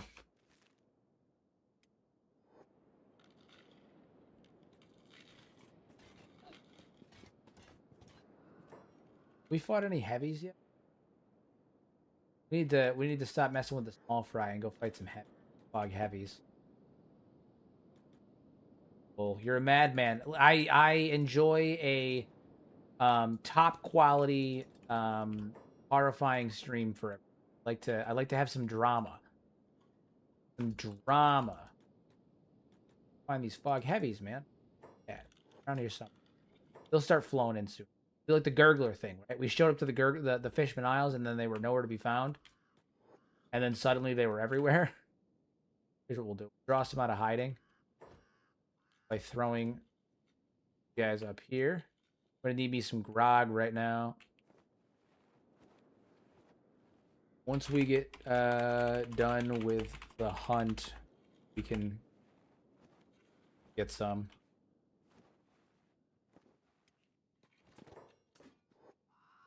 Or put ourselves on hold. We're actually going to have you here.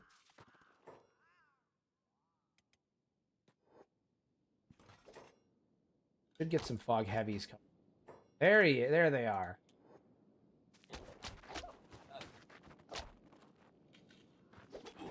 Political clout shift.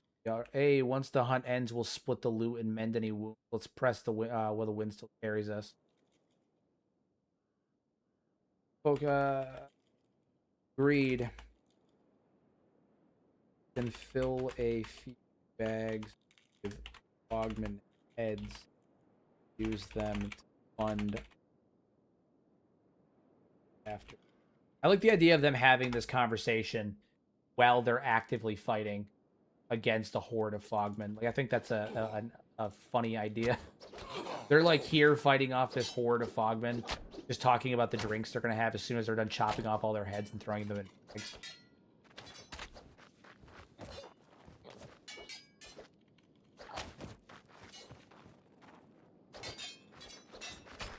Fog heavy's real coming in. Heads will fetch cats aplenty. Keep your blades sharp. And bags ready. That was a rhyme. He's fucking... Riku has become Dr. Seuss, confirmed. Oh, shit. Beep got a fucking attacked by Praetorian. Alright, Beep, you need to go around and start collecting heads, my guy. It's like your whole job today.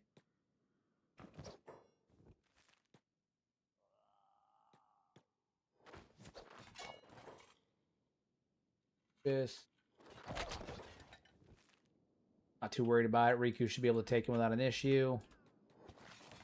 Toji, how you doing? Toji's fine. Toji's fine. Toji's a bat.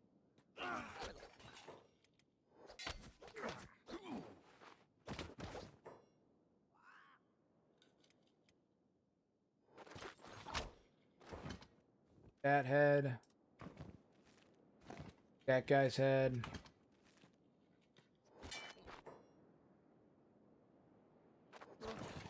That guy's head. Just take all the head. All the head. That guy's head.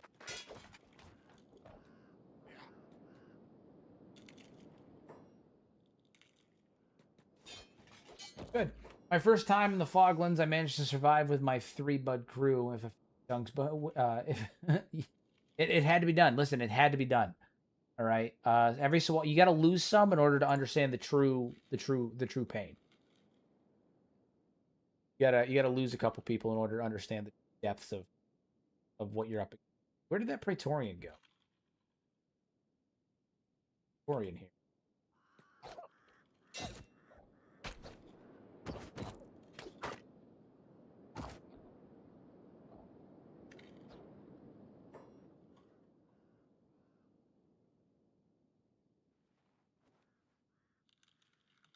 Oh, there he is. Yeah. Well, at least he's still somewhere. Oof. Yes. All right. Grab more. All of these heads are very useful. Getting a lot of money for these. A lot of money. 1,200 a piece for the fog heavies. That's a pretty fucking good win if I do.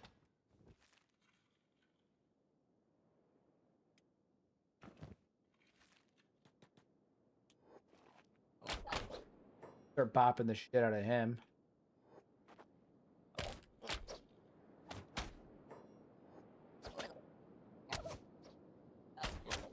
Double kick, double kick. I mean, just nothing. Praetorian Rose, 9,600 a piece.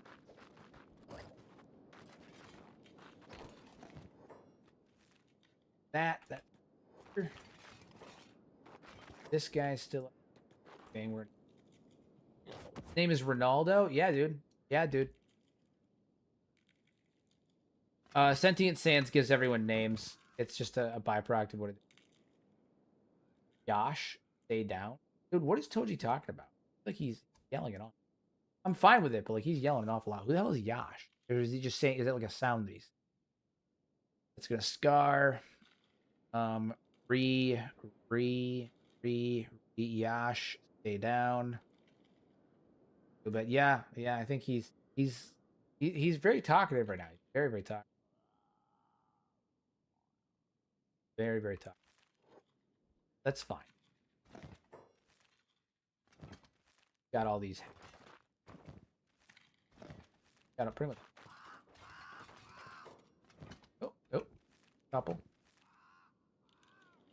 Good stuff. That haul. Good money out of that. That's good money. Oh shit, another Praetorian. Riku beep, hop in on that.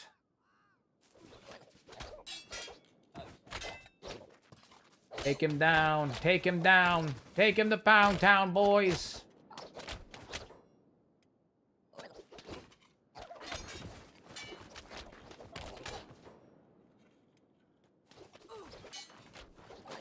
He's just trying to emulate your ois. That's probably true, actually. That's actually probably true.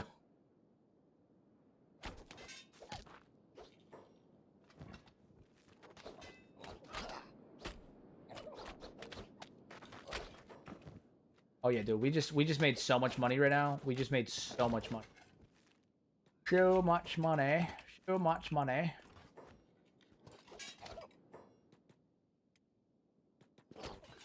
Here, did you hear my funny idea? I didn't. Hold on. Funny idea. Find a Praetorian and keep him as a pet. I can't. We already added Riku to the party. I can't add anybody else. I can't do it. I can't do it.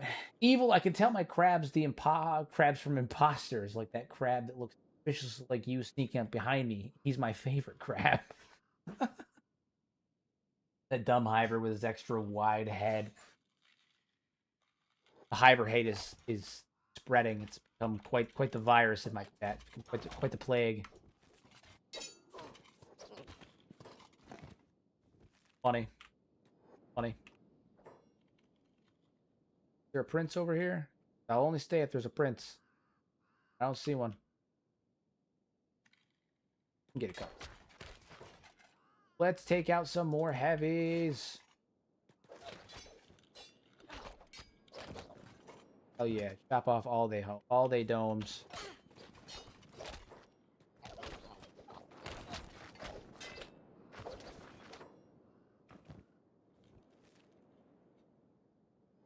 This is working out way better than the last time we were in the Fog Islands, let me tell you. Last time we were here, again, Toji was really struggling to kill even one normal Fogman by himself. He was like... It was impressive when he could take on 2 normal Fogmen by himself. That was like the sign that we were actually growing. And now look at us. Now we're cutting Fogmen up left and right, making money like it's nobody's business.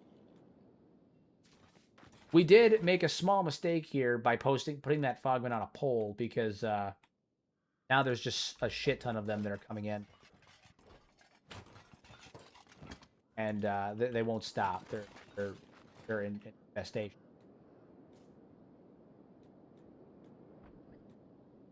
Hero, we have been having sale talks on my Crabzillas. Would you like to buy another? I will buy all of the Crabzillas. You think slingshots will make a good addition to Kenshi? I do. I think spears too. Proper spears, javelins, and whatnot. Yeah, that'd be cool.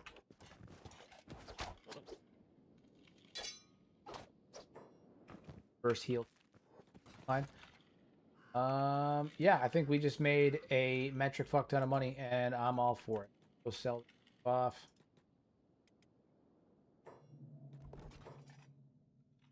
Business. See how much we make. We have 128,000 right now, right?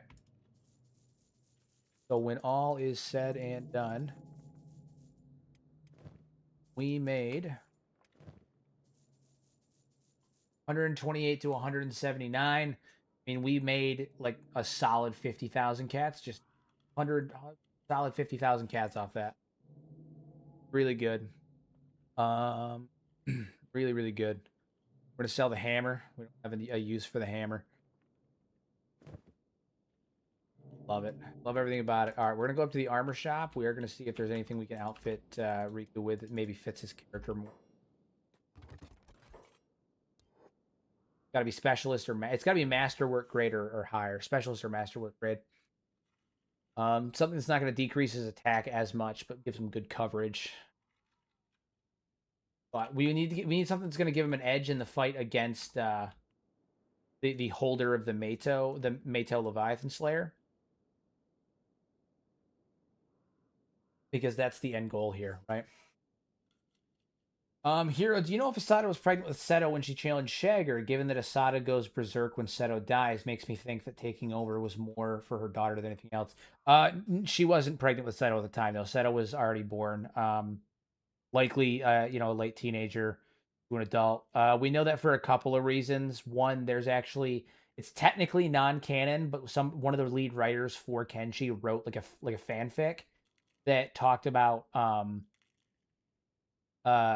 Seto talked about Asada and Bayan being Seto's parents, like Bayan being the father, and it talked about like them in battle and all that stuff prior to all that. Additionally, Asada only took over in recent years. Like it hasn't been long at all. Hasn't been long at all. Like couple months, a year or two at most. Like it really hasn't been that long. She only took over recently. I wouldn't be surprised if Seto had something to do with her decision to try and challenge Shagger. I think it was brought up originally by Bayan, who is the father of Asada's child. And I think that Asada was basically like, you try and reason with him. He is our king.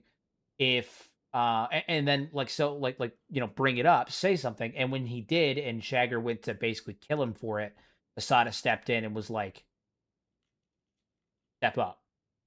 You know who Seto's father is? Yeah, it's almost certainly Bayan. It's not 100% confirmed, but it's almost certainly Bayan.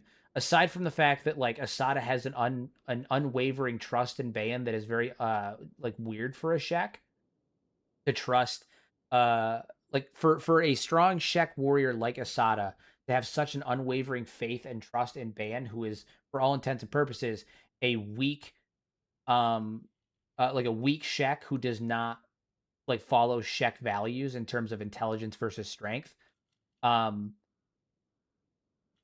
Like that, it's always been really odd, but when you factor in the idea that they're in some kind of romantic relationship, whether it be known or not, it makes a hell of a lot more sense. And then additionally, again, one of the writers for Kenshi actually wrote a story about Asada and Bayan being together and being Seto's father. Like Bayan being Seto's father. And even though it's technically non-canon, it was written by a reader, by like one of the writers for Kenshi. Do you think the Shek are really similar with Viltrumites? Not quite. Not quite. I think that like the warrior culture is probably the closest thing to it, but like I mean that's really about it. Like their warrior culture is pretty close, but like that's like the only real comparison. But I mean, you could say that of any kind of barbarian style, like meritocratic society, in the same way that like the Shek are very reminiscent to like the Mongols, right? Like they're very they have a their history has a very striking resemblance to the Mongols. Um, but I wouldn't say that the Mongols are Viltrumites. I wouldn't say that the Mongols were Viltrumites.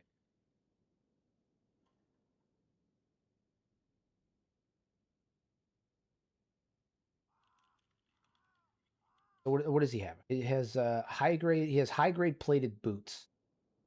The armor is a -4 to melee attack. Gives him roughly the same. Maybe a little bit more wouldn't be a big deal, but want something that gives him roughly the similar. -10 off, but it would let him train up a little bit. Be able to train a bit more. What is his actual attack stat again? 76. So he could train up his attack stat a bit more. Maybe it would be beneficial to take that deep. And he'll have better defense as a whole.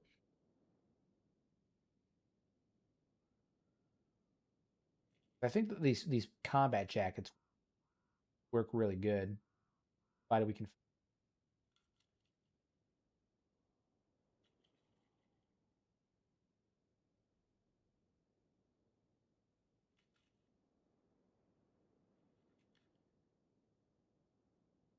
specialist grade meat. Actually gives no 32, 46, 9, 48, 62, 8. So it's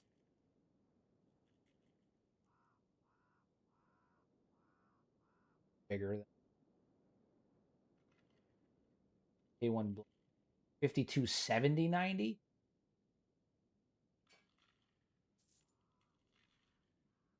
That's pretty fun. Do you think it would be a good idea for a mod to use combined outcomes from player gameplay, use the results every continuous art for Kenshi? Can you expand on that a little bit more so I can fully understand? Because it sounds interesting, but I want to make sure I have a grasp on what firmly grasp it.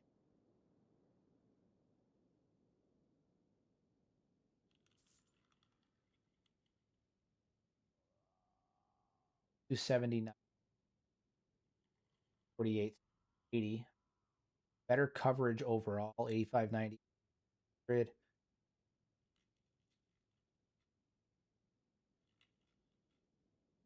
So a little bit worse in terms of combat speed and stuff, but honestly, by and large, doing your mod list with Tengu's Vault start, the game looks amazing. Forward to hunting. Thank you very much. I'm glad you're enjoying it. Have fun hunting. Have fun hunting nobles.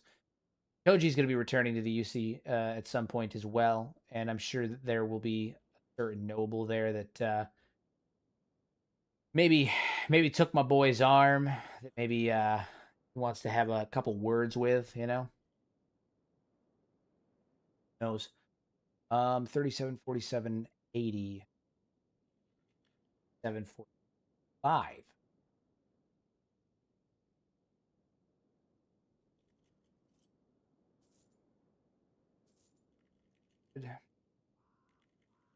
Wearing chain. We also need to boots, sock, ball. They got some good bootses, maybe bootses. Also replace the hat. Yeah. Oh shit, son, these are cool as hell.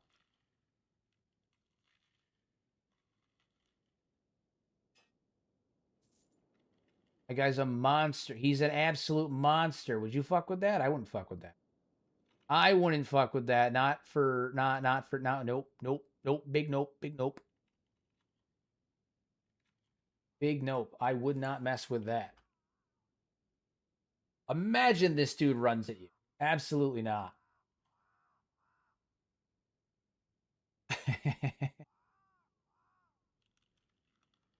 Okay. Like most people choose to ally with the in attack only cities, losses, air. mod would apply this outcome. That would be interesting. Or so with other. That would be interesting.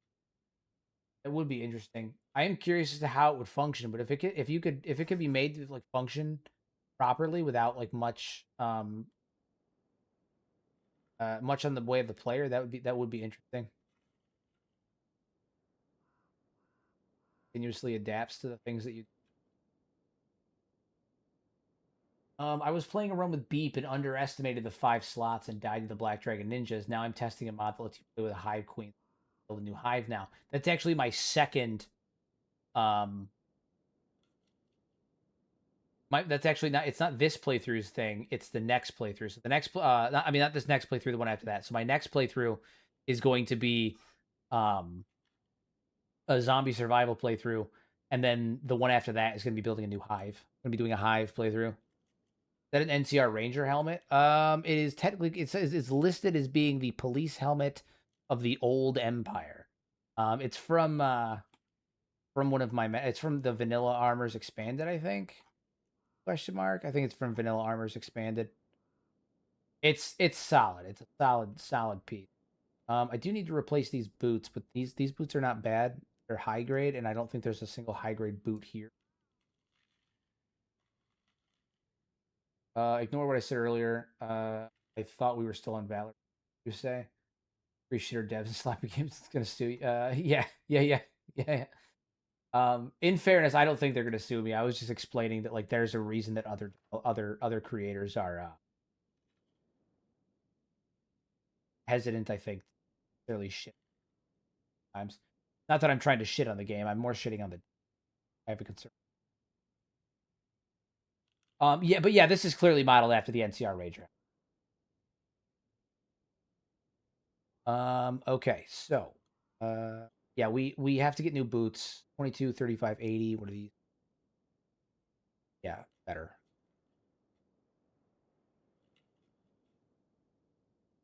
Okay, so we need to work on that. That's no big deal. But we are making progress. Riku's looking like a baller.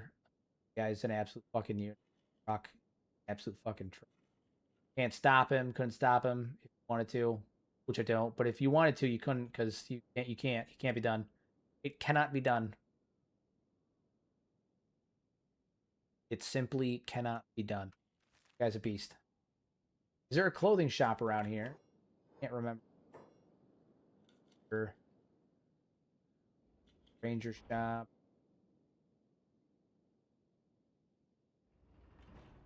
Go to weapon shop. I doubt there is going to be one, but we are going to go here. Check the shirt. The shirt also needs to be replaced, but there was no good shirts there that are going to function as for the one that he had. Is there a Leviathan Slayer here? I don't think so in terms of weaponry. Ashland Turtleneck. Compare that to Riku. He has a Rusty Specialist Chainmail. So 1533.60. This is a 2133. Pretty good. 16 points of harpoon protection. 100. This has almost none of the drawbacks. Almost none of the drawbacks. Honestly, huge win. Out. Boom. And now my guy doesn't have that orange underbelly. My guy's looking like a monster. Like an absolute fucking monster. Look at him. He's a beast. A true beast. Toji, what kind of weapon you have? You have Edgewalker, right? I think that's the best I can get for those. The Edgewalker. I don't think there's better. I don't think there's anything. And that's fine. That's fine. Just need the gray boots with the fur. That's what I'm saying. That's what I'm saying. Just found out some people microwave their tea to heat it. Fucking animals, I say. It does the job. It's fine. I personally don't do it, but it's fine. I get it. Maybe you don't have time to boil water. Maybe you don't have a kettle. Maybe these people have not heard of a fucking kettle. Crazy sword. It is a crazy sword. It's the Leviathan Slayer, and we're actually on our way up north to go fight one of the head Leviathan Slayers so that Toji can get the Meito variant of that particular sword. He needs it. He needs it now, goddammit. First, though, we got to rest up. First, we got to rest up. We came here, we made a shit ton of money, and now we're about to go up and get some, we're about to go up and get some good stuff. Good stuff. Get some sleep, rest up a little bit. Riku needs new boots, but that's fine. Everything else is good shape. Riku is Shek guts. Change my mind. I'm not going to because you're right. Because you are right. What mod changes the beds in the bar? It's the Noble Furniture mod, I believe it is. Let me check. I'm pretty sure it's the Noble Furniture mod. It adds in like a variant of the furniture for each faction and stuff. Random furniture here. I'm pretty sure it's either random furniture or noble furniture. It's one of the two. It adds in variants. It adds in variants. A little bit of variety. You made profit even after buying new gear. That's true. With everything that we sold, so what is it? We started at like 127, 128, went up to 179, and then went down to 131. So after all of that, we bought all that gear, and we ended up still walking out with like an extra 3,000 cats than we walked in with. Pretty fire if you do. Oh. Pretty fire.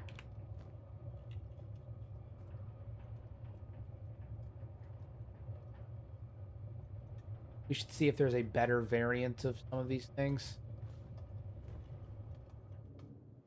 Here's what I'm going to go to armor shop with Toji now to see if there's a better variant of the armor that. Let us trade, or something that will increase his even more. That looks just as good.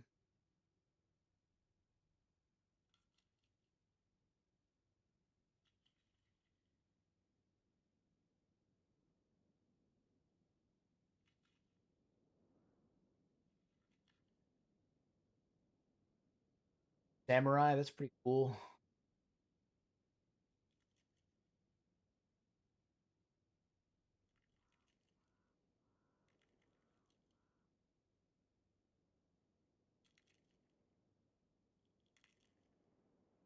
Yeah, fine. I was hoping to maybe get a specialist variant of what he's wearing.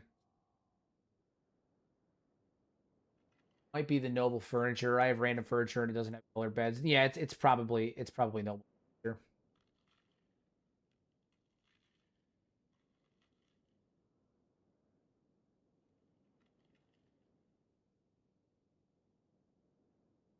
There's a mod that made bars more people can play board games and stuff. I've used that one in the past. I'm not obviously not using it currently, but I have used that one in the past actually. Because I wanted the bar in my base to feel live. Like people actually fucking live there. Samurai Black Paint does decrease my martial art, but it may added 848 70 22 35 50 is generally better. Oof, really vibe off. It's not good enough to throw off the vibe. Not good enough that I want to throw off the vibe. Not that much.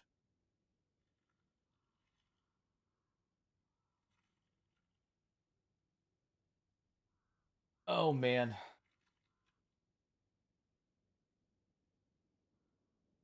Do you think the characters in the game are as powerful as in the lore? Example, Tin Fist being able to beat a Leviathan in game. Would he be able to do the same in the lore? No, no, no, no, no. A lot of that stuff is mechanical, right? It's all decided by the mechanics. So Tin Fist can beat a Leviathan because Leviathans have a slow attack speed, and Tin Fist's dodge makes it capable of doing it.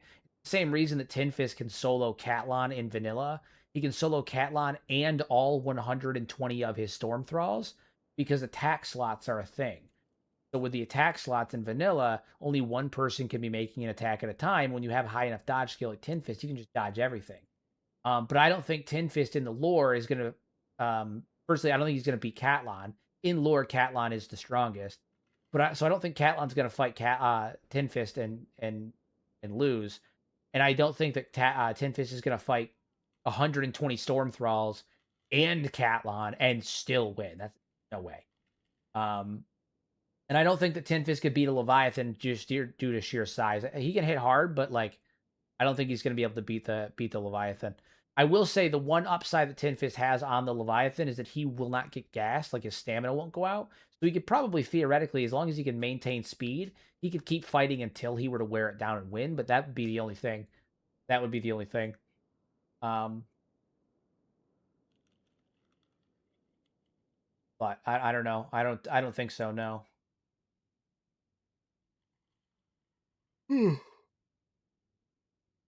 Excuse me.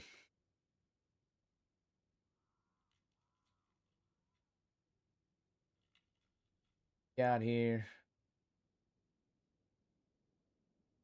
Pushing out our gear quite yet. Specialist grade mercenary shoulder pad plus 64 martial arts. Not bad. 3350. Bad. Does kind of look cool too. Decreased chest protection, sure, but it doesn't look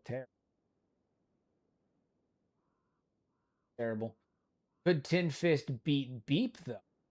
I mean, yeah, yeah, probably, probably. Let's put down our love for Beep for a minute and let's be realistic. Tin Fist would probably one punch Beep like the to the fucking sun, to the moon.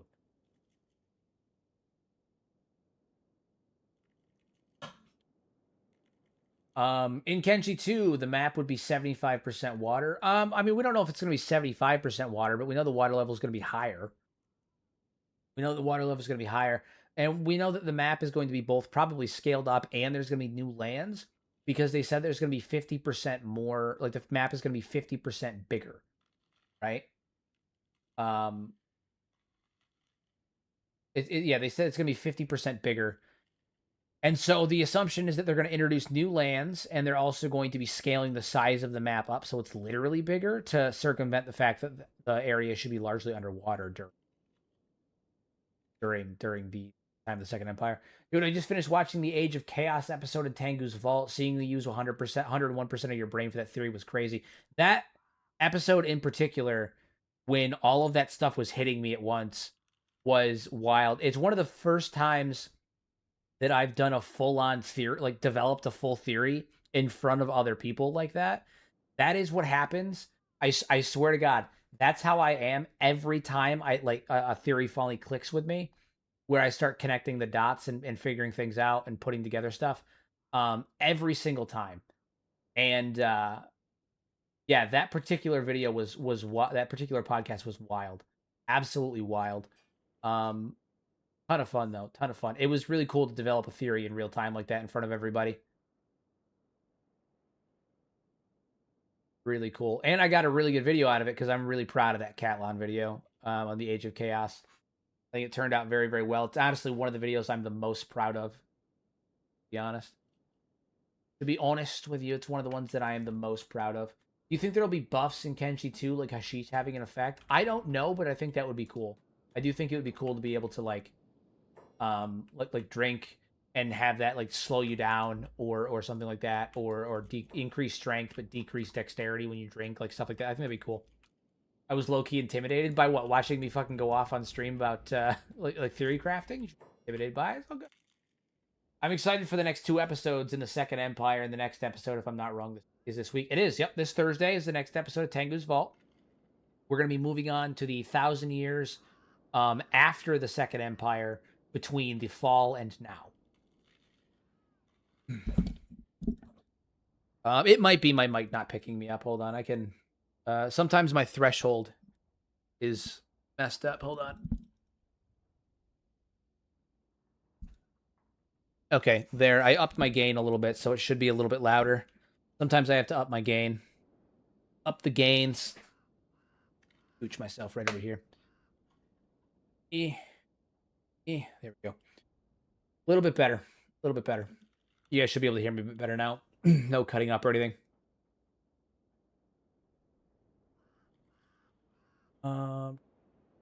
It's been bugging the whole stream. Yeah, so sometimes what happens is I have a threshold on OBS that determines whether or not like the audio comes through, and I do that so that way you guys don't get background noise. But if I'm not talking loud enough or anything like that, sometimes it won't pick it up because I don't meet that threshold. So that's probably what it is. My bad.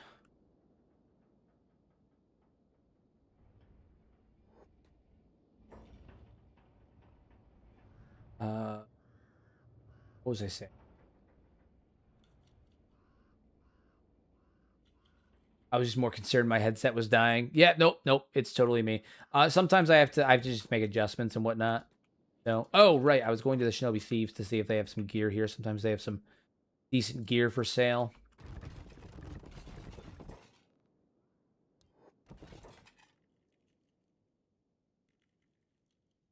What do we have here? All right.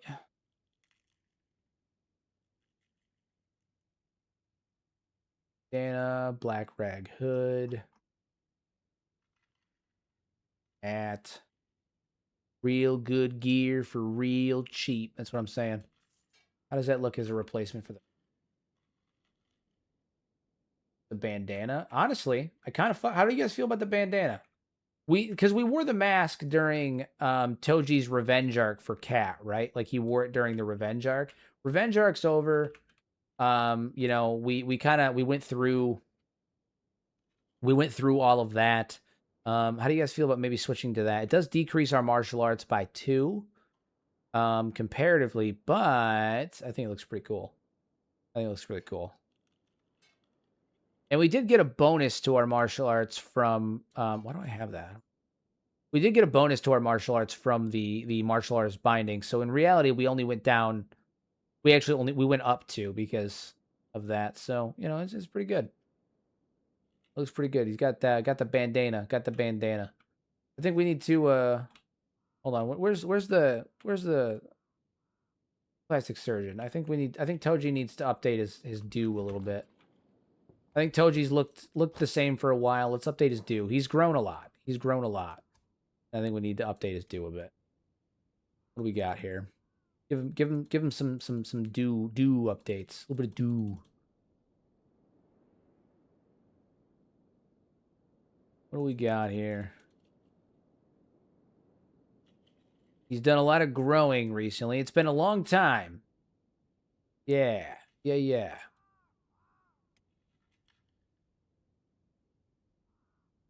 Longer version of the beard? Or is that the longest, bushier one? I think we'll stick with the L. That's fine.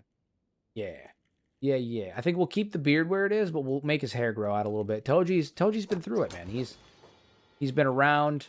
He's become a different person than he was when we set out, you know? Look at that. My guy's looking real good. Real good. Okay, only good hair mod I found has like 30 hairs. I have so many hairs. I have like 155 or something. It's ridiculous. Any chances for the anti-slavers to bend Igor back to join them? Unlikely. Or is Igor too broken to be brought back in lore? I don't think Igor's coming out. I think that Igor was broken to serve the Empire. But I don't think he was broken in the sense that he's like loyal to the Empire. I think he was broken in the sense that he just doesn't fight the Empire. Like he's purely to the UC, right? Like, what is it? He's like a rabid dog that just recognizes the UC as his handlers. That's really it, right? They provide him with what he wants. I don't think that you're gonna flip him. I don't think it's gonna happen.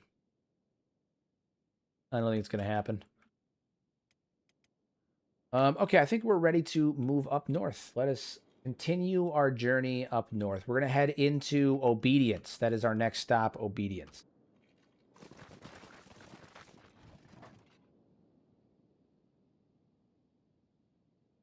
Head up north towards Obedience. I'm also going to save it.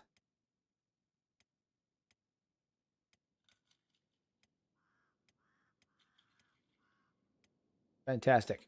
Okay, so we're going to head up north towards Obedience. There's a couple people up there that I want to fight as well, and we're going to make our way towards the Leviathan coast. I think that we're going to go tonight until we can get Riku to fight the head of the Leviathan Slayers and challenge him for his weapon.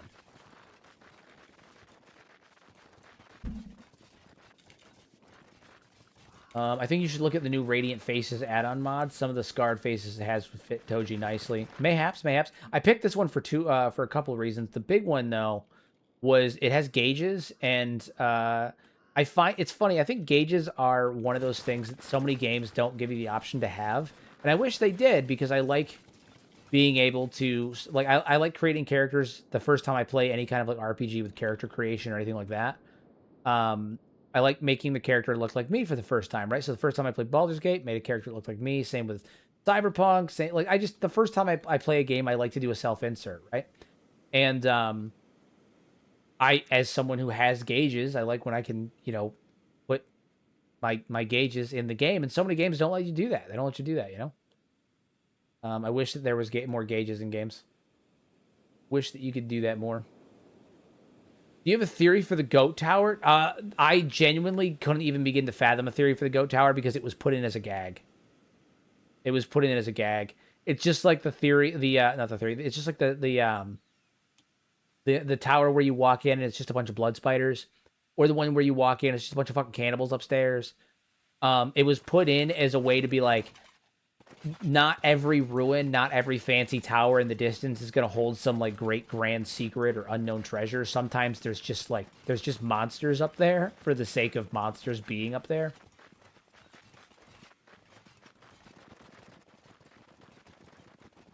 Alrighty. Ruin. We got ruins up here. We should maybe investigate a couple of those. A little bit of investigations.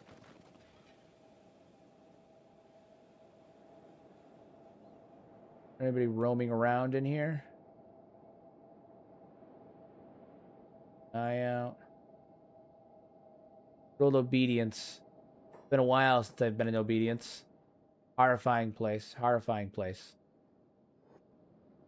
There's somebody wandering. Who are you? Drown in Tears. Skeleton by the name of Drown in Tears. He's wanted by the Holy Nation, so we can't do anything about that, but he may prove to be a decent challenge. I think that Toji would want.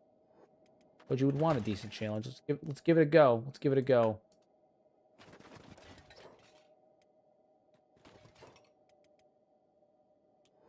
He's a skeleton, so he can take a beating. See how much of a beating he can take, though. Well, we already disabled his arm, so honestly, kudos to Toji for his first move being to take out the arm so he can't use his weapon. That's fire. Toji's learned, man.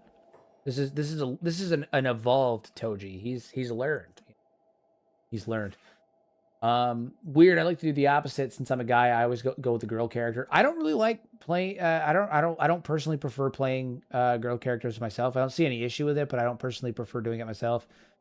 I like to be able to role play and like insert myself in the game sometimes, or like identify with the character more, and I like to be able to like think from their perspective. And I just I have an easier time doing that with playing as guys, because I understand the guy point of view. I'm not a huge guy who likes to make female characters. The only time that I think I ever did it was a couple times in our MMOs, because sometimes you're more likely to get assistance in things if you have a female avatar. But even then, it's not really for me. I'm not really huge on it. I just prefer to play dudes. Yeah. Oh yeah. Imagine Chris adding that while laughing his ass off. Oh, literally, dude. Literally. That's the thing. Literally. That was like the whole point. He thought it was funny. What? What are you talking about? What are you guys talking about? What? I'm assuming he's talking about obedience. Riku's just doing stuff. Riku's just saying stuff, though. Ultimate? No, I want that. That's mine. That's mine. No, I want that.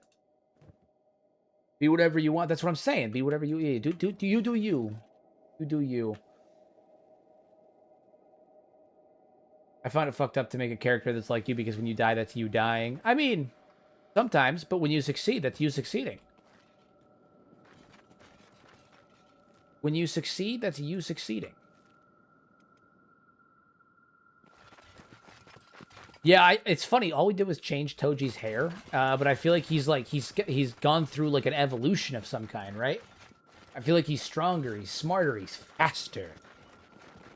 Something's changed. He's not the same the same Toji that we knew before. Something's different about him.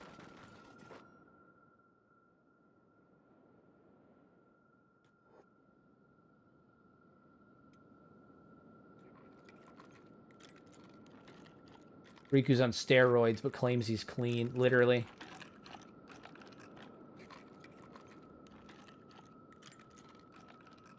I don't self-insert into games. My life is awesome. I don't need to live vicariously through an avatar. I want to shoot fireballs IRL. I'll figure it out. I mean, it's not necessarily that I think it's not that I think my life is bad. Like it's not living vicariously through it. It's well, I guess maybe it is a little bit of living vicariously through it, but I don't think it's in a bad way, right? Like it's not that I'm like, life is boring and I want to do it's that like it's like daydreaming, right? Like it's cool, every guy goes to the bank and they're standing in line and they have that thought of what happens if ninjas were to break into the bank, and then you imagine the whole thing in your head, right? It's daydreaming, right? But it's daydreaming that you can visually see. And I think that's cool. And also, it's interesting to see how like game worlds react to choices that you would make. How would the world react if you were there, and you made those choices? I think it's cool. I think it's a cool idea. I think it's fun. I think it's fun. A lot of skeleton spiders, and I don't think there's really much here, is there? I mean, there's stuff, but let's dodge those. Hell, I dodge for those. What the hell is that? Oh, these are mercenaries. All right, well they can deal with those spiders. Yeah.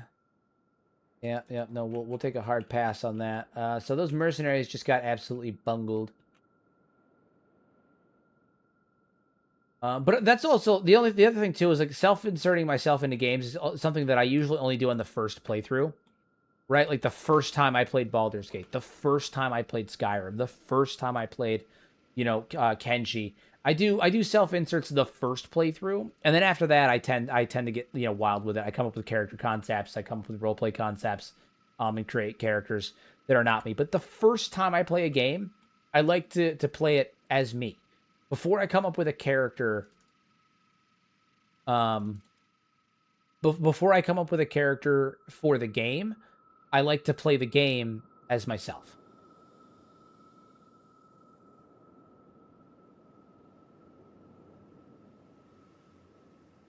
Oh, man. I refuse to believe that you don't look like Ghost in Kenshi. Is it Ghost with or without hair? Because Ghost with hair had luscious locks. Luscious.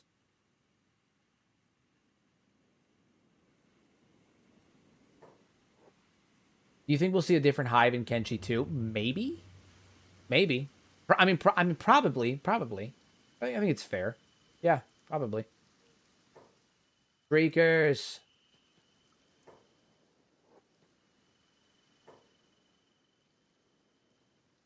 Ghost with hair. Hell yeah.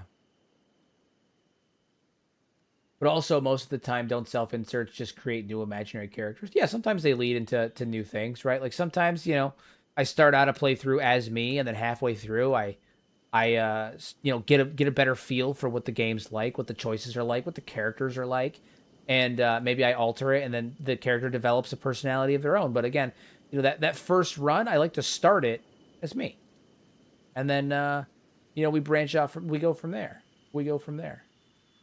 I'm running with the shriekers. Running with the shriekers. Ba bop ba ba down with the shriekers. Ba bop.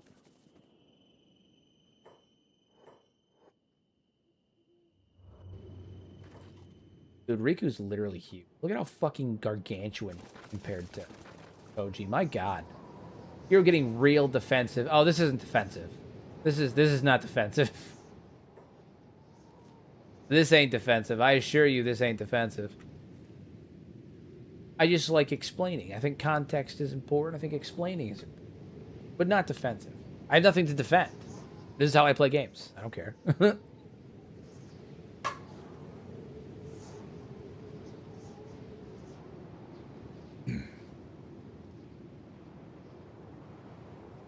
All right. We're moving. We're moving. Bye, happy 420. Happy 420. Goodbye, my friend. Fun fact, today is my youngest dog's birthday.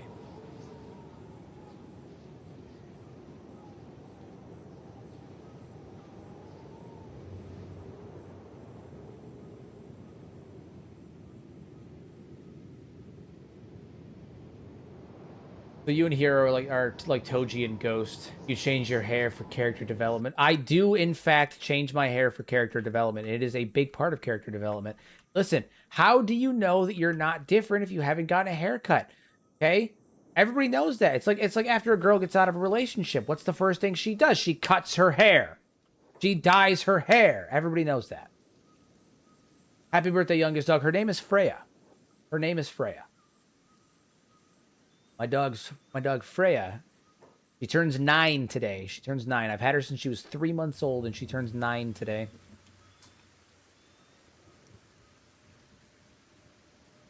Getting old. Getting old.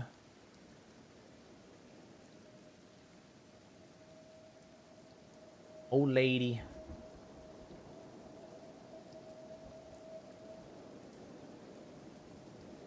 All right, Leviathan Tower is slightly north of here. It is right, like up here. So we're gonna do this. Here we go. I'm gonna ask Riku if he's ready. Riku, you ready?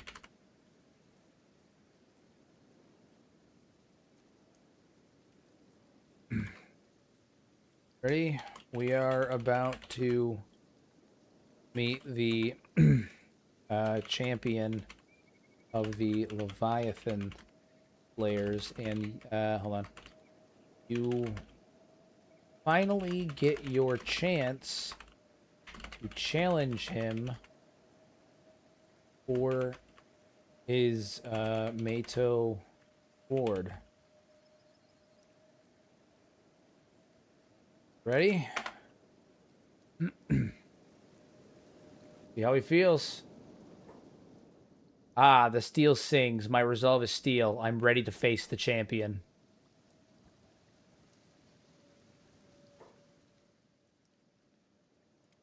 Hell yeah. Good. Beep and I will stay back unless you need us. You can fight this 1v1. Ready to go. He's ready to go. We're gonna do this. I'll face the champion alone. If the fight turns sour, call for aid. Beep will stand watch. Claws ready. And any beak that comes will learn the taste of steel. Hell yeah, dude. Beep's ready, man. Beep is ready. Alright, the Leviathan Tower, where is it? It's closer up this way. Almost there. Being chased by something? What's chasing us? Beakers! Beakers! We're being chased by beakers! Shit. Many beakers? Just 2? We can take 2. Fine.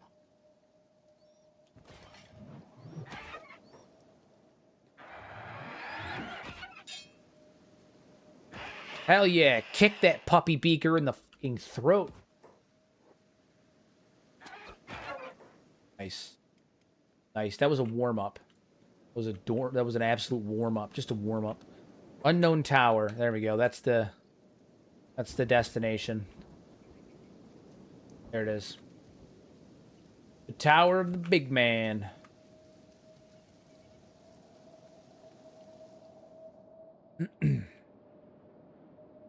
Alright, so we're going to put you on hold. Beep is on hold and block.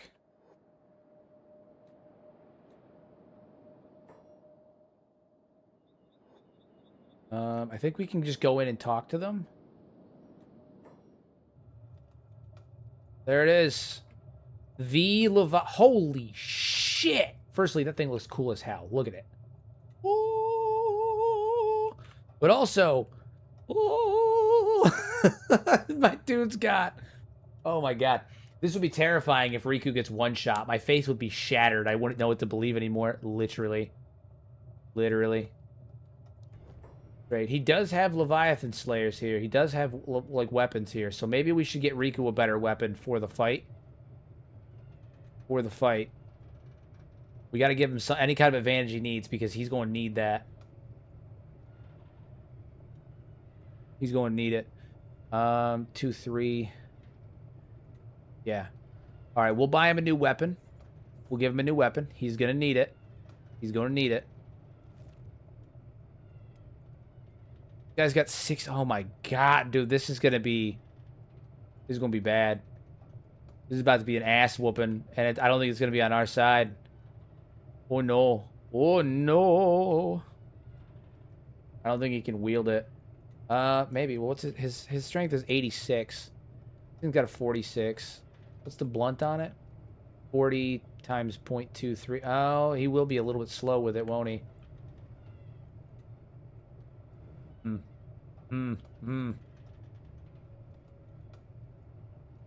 Yeah, we need to go test that. Go fight this here. Herbivore. Take the bag off too. We can't have any discrepancies in our stats. It seems like he can move pretty effectively with it.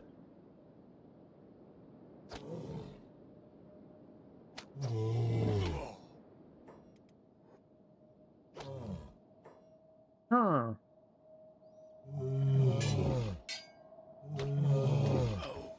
All right, Toji, get out here and help him out.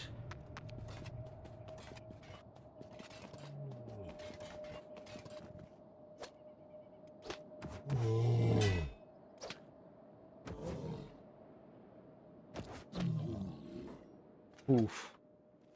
Yeah, this is gonna be a tough one. God damn, that's a mess.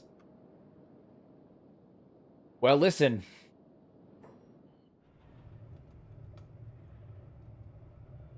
Yeah, I mean that's the weapon. That's the weapon. Like we came here for that. We do have to worry about her. Is there anybody else here? No, not.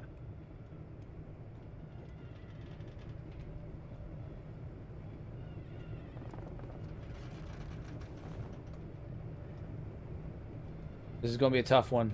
Riku may die. I hope everyone's ready for this. This is the whole point, right? Riku joined us, and the whole thing was that he wanted to become the strongest Leviathan Slayer. He came here to challenge the head Leviathan Slayer. I'm not scared. Riku literally made the crater. I'm scared. I'm scared. He has better armor than that guy does, but that dude has his stats that are fucking like terrifying. Absolutely terrifying. Absolutely terrifying. Calling. True. True. All right, let's do this.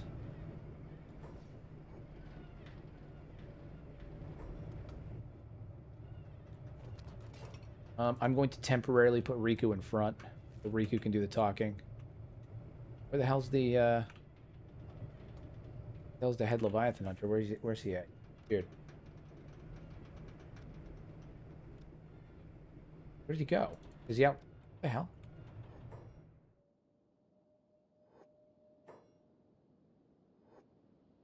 Where did he go? Is he over here? Is that him? Heck hunter? No. Where the hell did he go?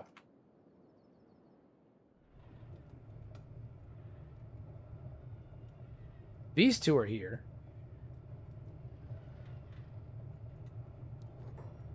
But he gone. He ran. Pushed out like a bitch. No, I don't know where he is.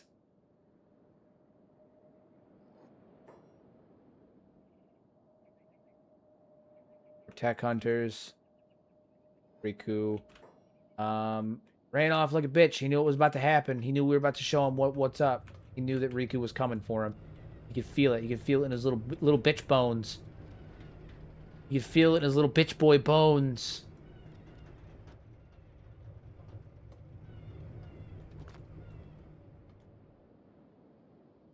Post, how goes the town? It is coming along. I've finished the main town. I have to do the outpost now. I'm so sorry that it's been taking me so long. It's been a wild couple of weeks.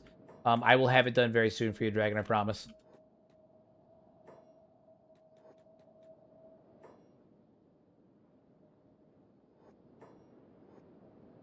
Where the fuck did he go? Seriously, though. I'm genuinely confused as to where he went. Did he just decide to go for a fucking walk? Like...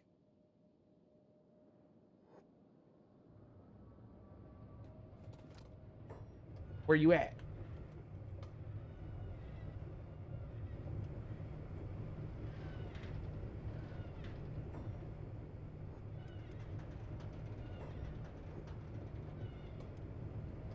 He's off training, too. Yeah, he had to go through his own training montage. Pure fear of what Toji was about to... I mean, what Riku was about to do. There he is. That's the guy. That's the guy. That's the guy! Everybody go. That's the guy. Go, go, go. That's the guy.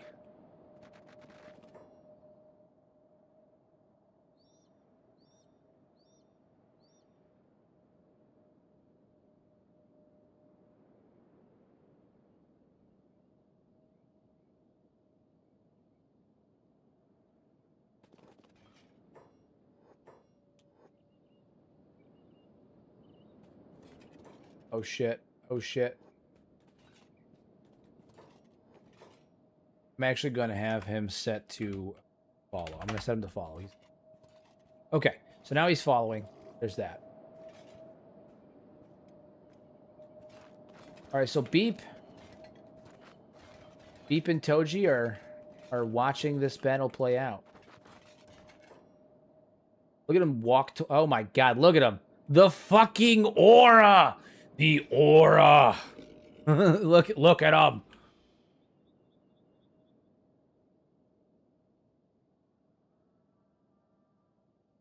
Challenge you for your blade. A desire to fight the strongest.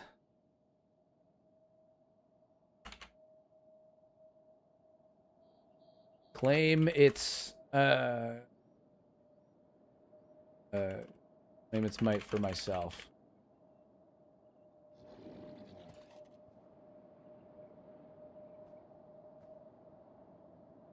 What say you? What did he just say? Say, if you truly think you can best me, step forward and show the steel in your arm, but know my blade isn't a prize for idle bragging. Bring a reason or a price, and I'll keep my edge for hunting Leviathan.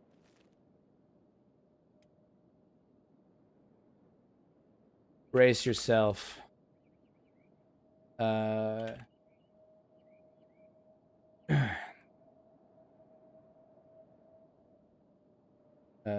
You're about to meet Riku the God.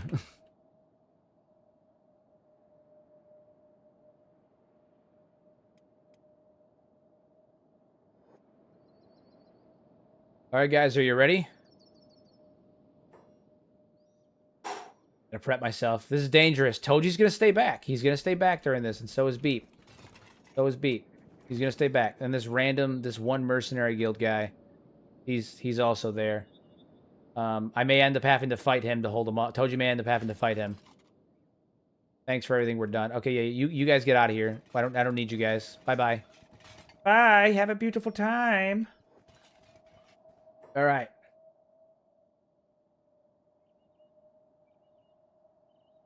All right, here we go. It has begun.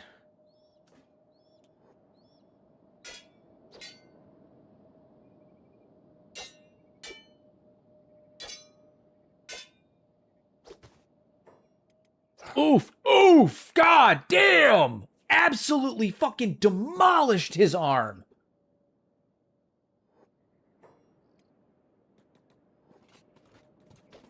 Toji, jump in! Toji, jump in!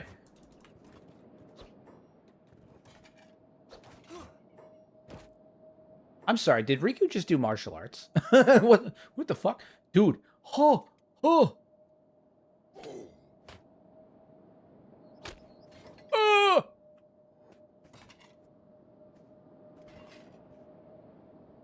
Fight's over. He just stopped. He just stopped. Dude, he broke both of Riku's arms. He broke both of Riku's arms. Oh my god. Dude. He broke both of Riku's arms and then basically was just like, nah, we're done. Oh my god, the devastation, though. It started out so good. They were trading blows with those massive swords, but dude, he broke both of Riku's arms and then just was like, nah, we're done. And walked off. He walked off. I'm gonna have him continue walking off. You go. You do your thing. He yells, "Wah! Have mercy." Thing. Okay. Jesus Christ.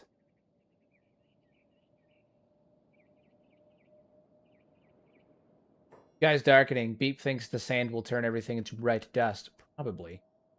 Oh my god.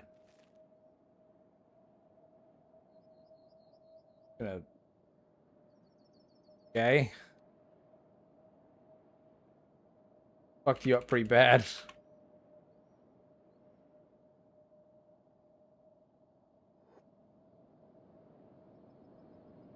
Oh my god, dude.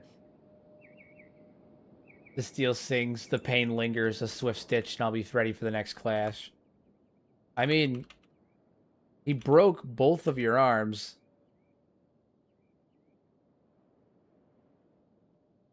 He broke both of your arms. Even shattered bones cannot still the clang of my resolve. I will mend and return to the field. Oh my god, what a fucking devastating situation. He broke both of his arms.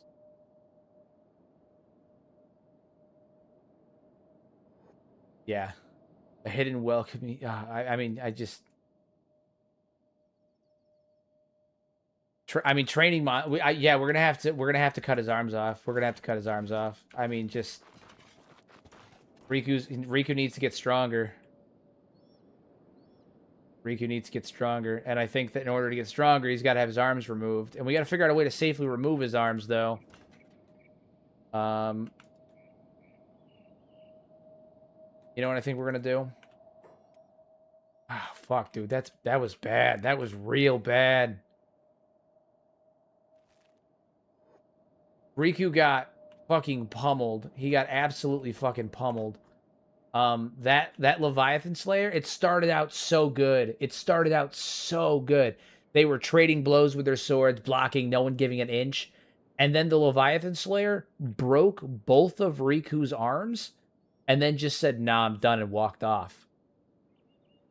That's dude, the disrespect that just occurred is insane. The level of disrespect that just occurred. He didn't want to kill Riku. He wanted to break him. He wanted to shatter his resolve.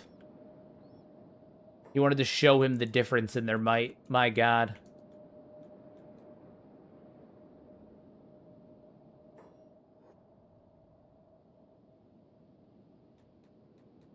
Riku is currently not worthy to him. Yeah, I mean, literally, Riku is currently unworthy. To him, anyway.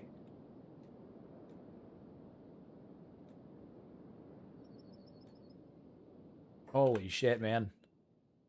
That was devastating. Truly devastating.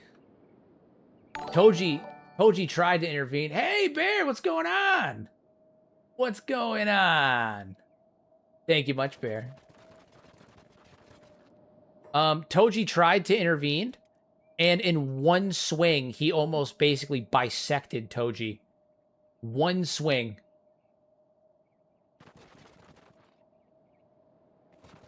Toji tried to get involved, and he basically got bisected for it.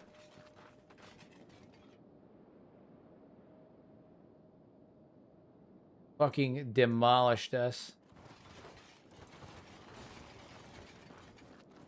There was no defense. Might need new arms for everyone. I mean, I'm gonna get new arms for Riku. You know, Toji's not replacing his arm, obviously, but oof, oof, that was bad. That was real bad. That's an ego check, is what that is. We gotta find a way to get Riku's arms removed.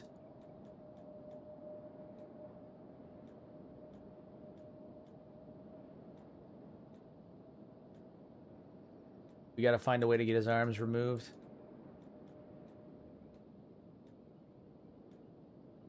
Then we have to go replace them. Catch me up, just got here. What happened to Riku's arms and Toji's entire body? Well, Riku's whole goal, like the goal of Riku's character, was that he's a Leviathan Slayer, and he wanted to come up to the Leviathan coast and challenge the Leviathan Slayer's champion. Okay? Because he wanted his Maytel weapon, right? It's a proof of strength kind of thing, right? So he challenged the head Leviathan Slayer to combat, one-on-one combat. And at first it was going pretty well. They were trading blows. Things were fine. It looked like it was going to be a pretty solid like neck and neck fight. And then in 2 swings, the Leviathan Slayer broke both of Riku's arms, leaving him unable to fight. Toji tried to jump in to defend Riku, and the Leviathan Slayer damn near bisected Toji. -60 in 1 shot from full health. Just damn near bisected him. We're about to get beaten up by Garu, ain't we?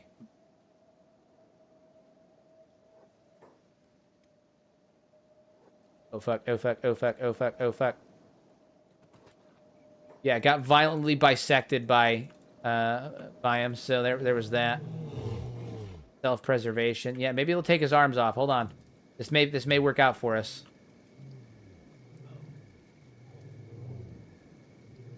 Hold.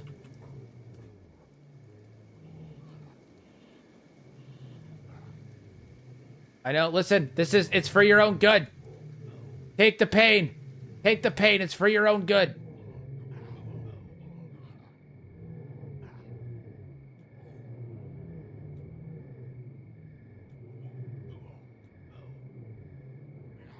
It's for your own good. Take it. Come on.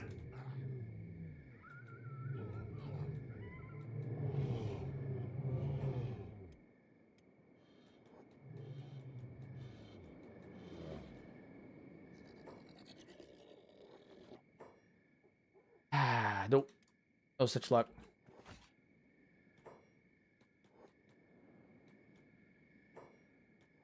No such luck.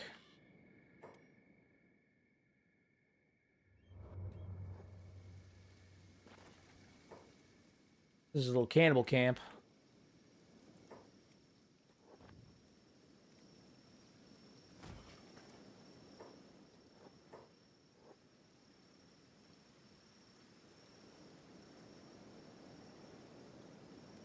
Yeah, we got to get Riku's arms removed. That's the big goal now, is getting Riku's arms removed. What a mess, man. What a mess.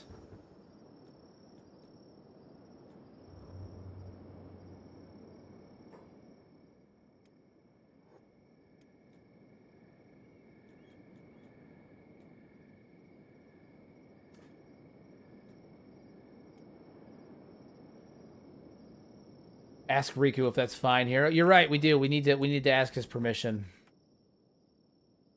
So Riku, I've been thinking. Your arms. He broke them both. And he had a clear advantage. Had a clear strength advantage because of his cybernetics. You considered placing yours? Let's see. Let's see. The steel of my own bones is enough. I need no false limbs to hear the clang of honor. I mean, I get it. Believe me. If anyone gets it, it's me.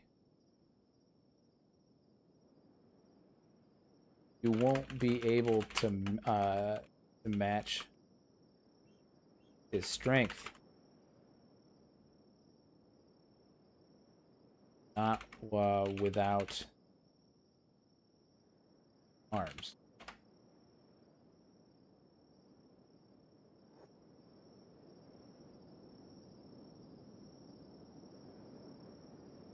My bones bear the weight of battle. No forged limbs can outshine the honor they hold. I will meet him as I am. You gotta respect it.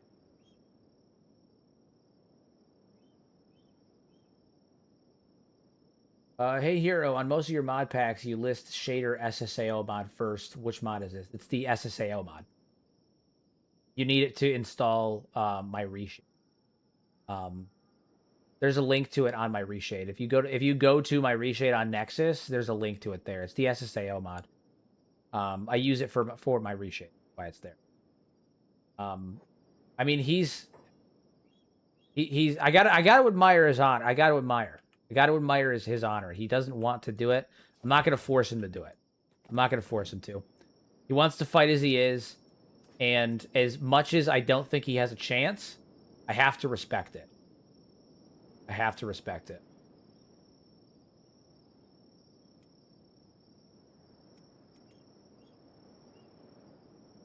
I have to respect it. What he wants. This is the warrior way. This is the warrior way. It's what he wants. I'm not going to force him to.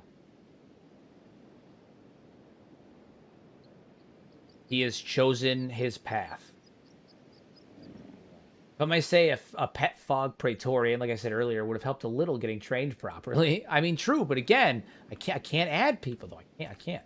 We added Riku. That was a special circumstance. Special circumstance. Cut his horns off. He might ritualistically shave his horn. I might make him do that. He'll earn them back when he when he wins the fight, but he may ritualistically shave his horns down. But I can't force him to remove his arms. He doesn't want to, and I think that's fair. I think that's fair. He is not willing to go that far. What we are going to do is head down to the fishing village and rest up, and then go from there. Go from there. He has chosen his path. Chosen his path.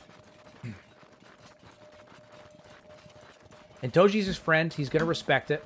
He's going to respect it. That was bad, dude. I really thought at the beginning that it was going to be like a closer fight, right? Like I really thought that it was going to be a much tighter fight. You know, they were blocking back and forth, you know, one hit, 1-1-2, 1-1-2. Like it was a good like back and forth. I really thought it was going to be there. And nope. Such luck. Hold on. You should ask him on what he thinks his punishment should be for failing his honor as a warrior. Out of curiosity, wouldn't it be considered a dishonor to your people that you lost the fight and didn't die in battle? Not trying to be a dick. Genuinely curious.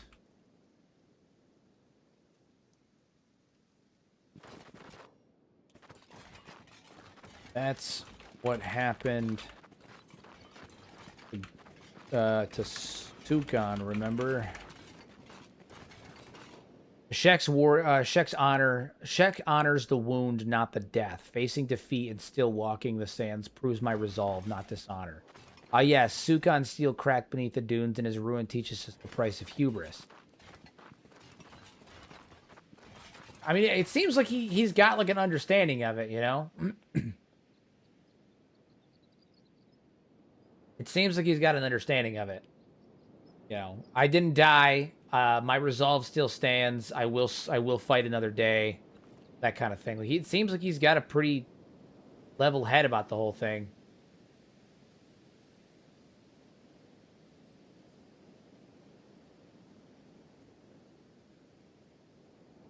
With the arms thing, it sounds like you're being one. That's fair. That's fair. Who are we as non-Sheks to challenge a Shek about their culture? I mean, I wouldn't say challenge him. It's more, you know, he's not. I wouldn't say that Toji's challenging him. It's more like, hey, listen, this may be the benefit here. An option is in front of you, and then you know, Riku was like, that's not how I'm going to do things, and he was like, well, you know, there's only so much that you can do. There's only so much that you can do. You know, against like a force like that. And he was like, yeah, but even still, it's my mountain to climb, right? Like, and I think that's honorable. I think that's an honorable way to look at it.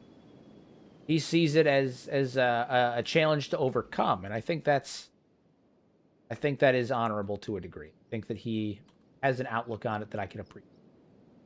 I am curious as to what his personality rating is for Riku right now. 100. We're soulmates. We're brothers in arms. We're fucking all the three of us are thick as thieves. Riku and Beep are thick as thieves. Absolutely thick. Fantastic. We love it. We love everything about it. Hell yeah. I am gonna regenerate his bio. Should date him if you're soulmates. Touche. But no. I'm starting to think he should be in charge of the Shek. That would be funny if Riku ended up leading a coup against the Shek. Ended up leading a coup. Tries to usurp control. Riku seeing you fall after interfering was why he lost. I mean, I don't know, man. I don't know.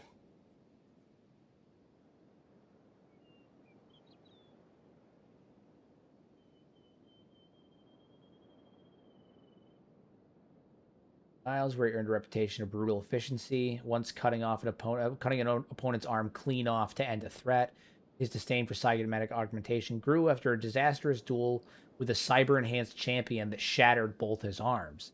He vowed to never replace his bone plates with metal limbs, preferring the honest clang of his own marrow. Harsh Desert, yeah, I mean, it's in his backstory now, guys. It's in his backstory. He can't do it. Listen, generated a new backstory for him. This is his story. Born in the ashes of the First Empire's ruins, Riku survived countless raids as a wandering mercenary, earning his rust-worn armor and the dreaded title of Leviathan. He pledged his blade to the All-Right faction, me, becoming a steadfast bodyguard and the iron spine of the group. Over time, he fought alongside Toji on the Fishman Isles, where he earned a reputation of brutal efficiency, once cutting an opponent's arm clean off to end a threat. His disdain for cybernetic augmentation grew after a disastrous duel with a cyber-enhanced champion shattered both of his arms. He vowed to never replace his bone plates with metal limbs, preferring the honest clang of his own marrow. The harsh desert, rusted skeletons, and endless scramble for water have hardened him into a cynical survivor who values steel above all else. Yet he remains a reluctant mentor to those who prove worthy. Dude's a beast. Dude's a beast. I can't. What can I do? You know, I respect it. I respect it. I have full respect for it. I respect Riku more than most Shek, just because of his mindset. That's what I'm saying. Like, he's just you gotta respect. You gotta respect. We're being chased by beakers. You're currently being chased by beakers.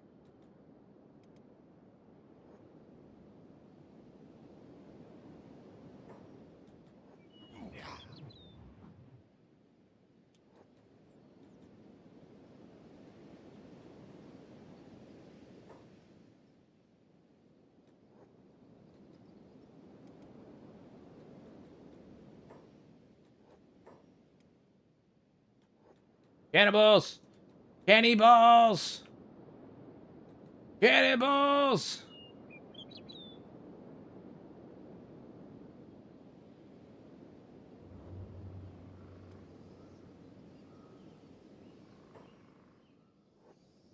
Yeah, he's got an interesting mindset of honor. It's not about the fact that he lost. He's like, that sucks, yeah, but like that's not all of it, right? Like, losing happens sometimes. The important thing is that my resolve still remains. And I can respect that. I can respect. I don't actually need. We have food. Thing. Okay. You guys head on in here. We're gonna rest up in the bar. We'll have Beep stand guard.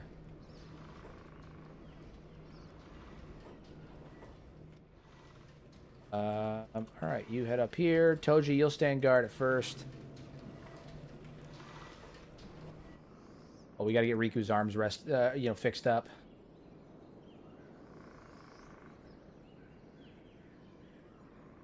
What a mess, man. What a mess.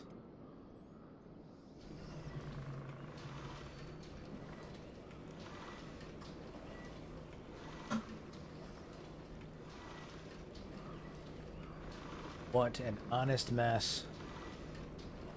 It's cool that they're all so tight, though. They have that like that deep bond. It's really I find it very good and very cool that they have like such a deep bond. Like Riku, Toji, and Beep. The three of them are just like super tight with each other, thick as thieves.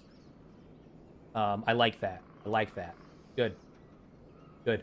What's crazy is that with Sentient Sands, Riku could actually change the mentality of the Sheks, and he has the Berserkers. That's true. Toji has unified the Berserkers with him. Like, they are allied with him, so the Berserkers could come to his aid. Theoretically speaking, Toji could march a bunch of Berserkers. Like, Toji and Riku could march Berserkers into the city, and potentially even change the relations between the Shek and the Berserkers. He could institute a coup. I mean, there's a lot of stuff he could do. Hero, I was curious when I saw the squad name, and I googled how many people are usually in a brigade. It says 1,500 to 5,000, sometimes 8,000. I was shocked. Those are interesting numbers, but I'd like to think that Riku is worth at least 8,000.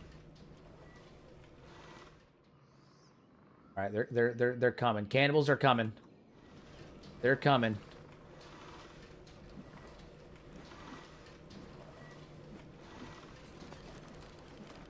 Pete, prepare the door. Barricade the door. Yeah.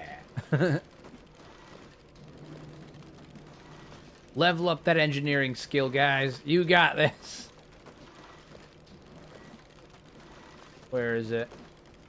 Engineer. Yeah, level up that engineering skill, you guys.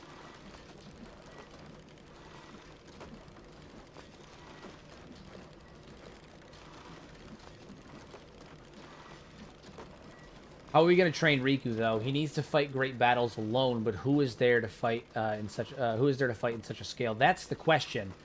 That's the question. I do think there are some challenges that he can take, and I have been hesitant to say this, but I do think that we're gonna have to revisit the Meat Lord. Yeah. I'm gonna go back. I'm gonna go self-insert back into life now. Fun stream, Hero. This is my first time watching. Have a lovely day, everyone. Thank you for popping in. I hope you enjoyed, and I hope to see you again. I do. Thank you so much for coming in. Yeah, I think we're gonna have to revisit the Meat Lord. I think Riku's gonna have a one-on-one fight with the Meat Lord. All right, Beat back up. Toji back up. We're about to fight off some candy balls. Toji's in his element though. He's got 92 in here. 92. They're coming in. I will stand guard. You will not have my friend.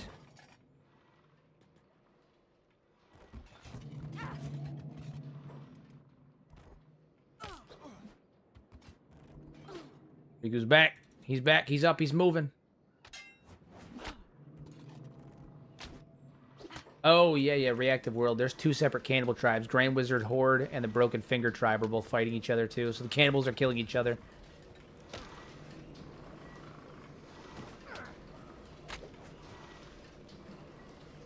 Here's something that's been on my mind for a few days. Out of the Holy Nation, United Cities, and Shek Kingdom, which faction would have the easiest time turning into a utopian version of itself?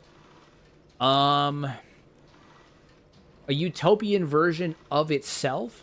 Shek Kingdom. Shek Kingdom.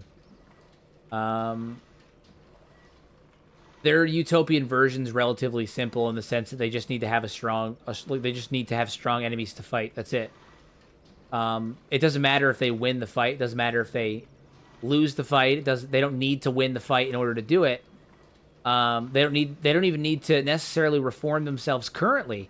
They just need to have strong enemies to fight and be willing to do it. I mean, that their utopia is all of them dying in glorious battle. That's utopia for them. So, probably then. Yeah. See you later, Ghost. Have a good one. Thank you. Holy Nation via Reformation, maybe, but I think that would be a really... It's going to be difficult. It's going to happen. I have no doubt it's going to happen, but it's going to be difficult for sure. And then in terms of the United Cities, I mean, I don't think that they're... I think they're already...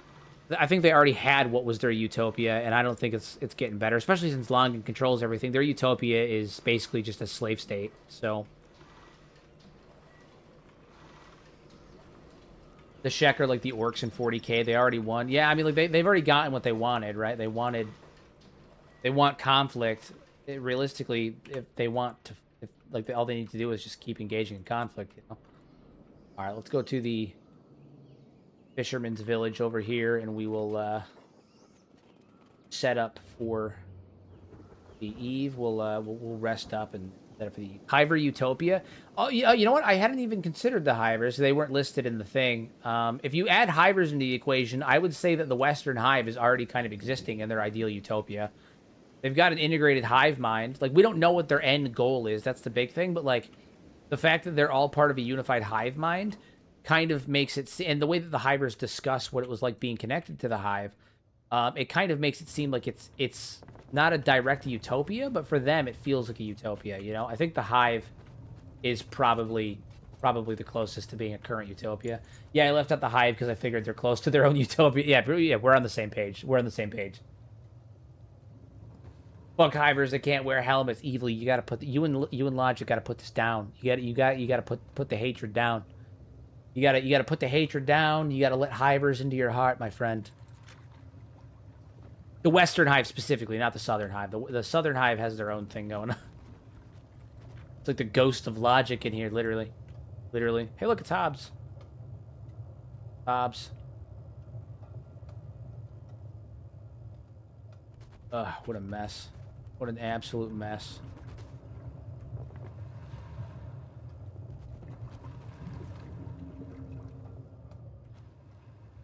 I'd say the only thing that precludes the Shek from reaching their utopia is just their population. Imagine Shek breed slower than humans. Those horns must take time to develop, right? They might even age differently compared to Greenlanders. I've always imagined that, like, they come out without much horns, and then the horns that they do have, I've always imagined are, like soft, or, like, they're almost like hair-like, and then they solidify as they age, yeah. I think I remember seeing somewhere, I think someone posted on Reddit one time, like, a hypothetical that, like, when Shek are born, they're actually, like, when they're children, they're actually, like, super hairy. They have, like, very coarse, fine, like, wired hair. And it's actually just the bones that haven't solidified yet. I think I saw someone post it on Reddit, like, a couple of years ago, and I thought that was an interesting take. Where it's, like, they come out hairy, and then, not, like, actual hair, but, like stringy, soft bone. Like, think, like, calf hooves.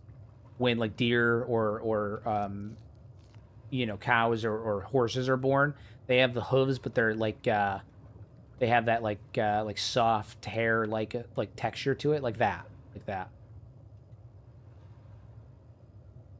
And then it solidifies over time. That's someone posited that a couple of years ago, and I always thought that was interesting. Oh man! All right, well. It is about that time, folks. Solid 11:30. Solid 11:30. I am going to save it here. We've made some serious progress this evening, though. Riku got to challenge the champion for the first time. I do think it's honestly, in terms of story building and world building, it's kind of better for his character that he lost the first time. You know, I think that's an interesting thing. Like, we picked up this really strong warrior. His thing was to fight the head of his order.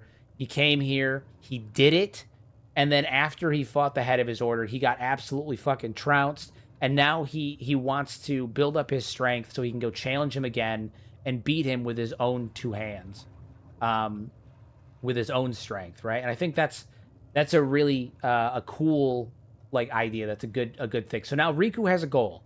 Riku's goal is to become strong enough to challenge the Leviathan Slayer champion. Toji wants to become a famous bounty hunter. And Beep wants to become the strongest. Beep is the strongest. I think that all three of them having a finite goal is really cool. I like that they've started to bond more. I like the interaction they've had between each other. Really good stuff. So we will continue this journey tomorrow. As always, everybody, I appreciate your time. Thank you for coming in. As always, remember, use your powers for good instead of evil. Make a difference in somebody's life. And stick around, because sometime in the next week or two, either this weekend or the weekend after, I'm going to have a lore video dropping on the Crab Raider. People have been asking for the Crab Raider lore for years. Crab Raiders coming within the next 2 weeks. Stick around. I'll see you guys tomorrow. Have a good one.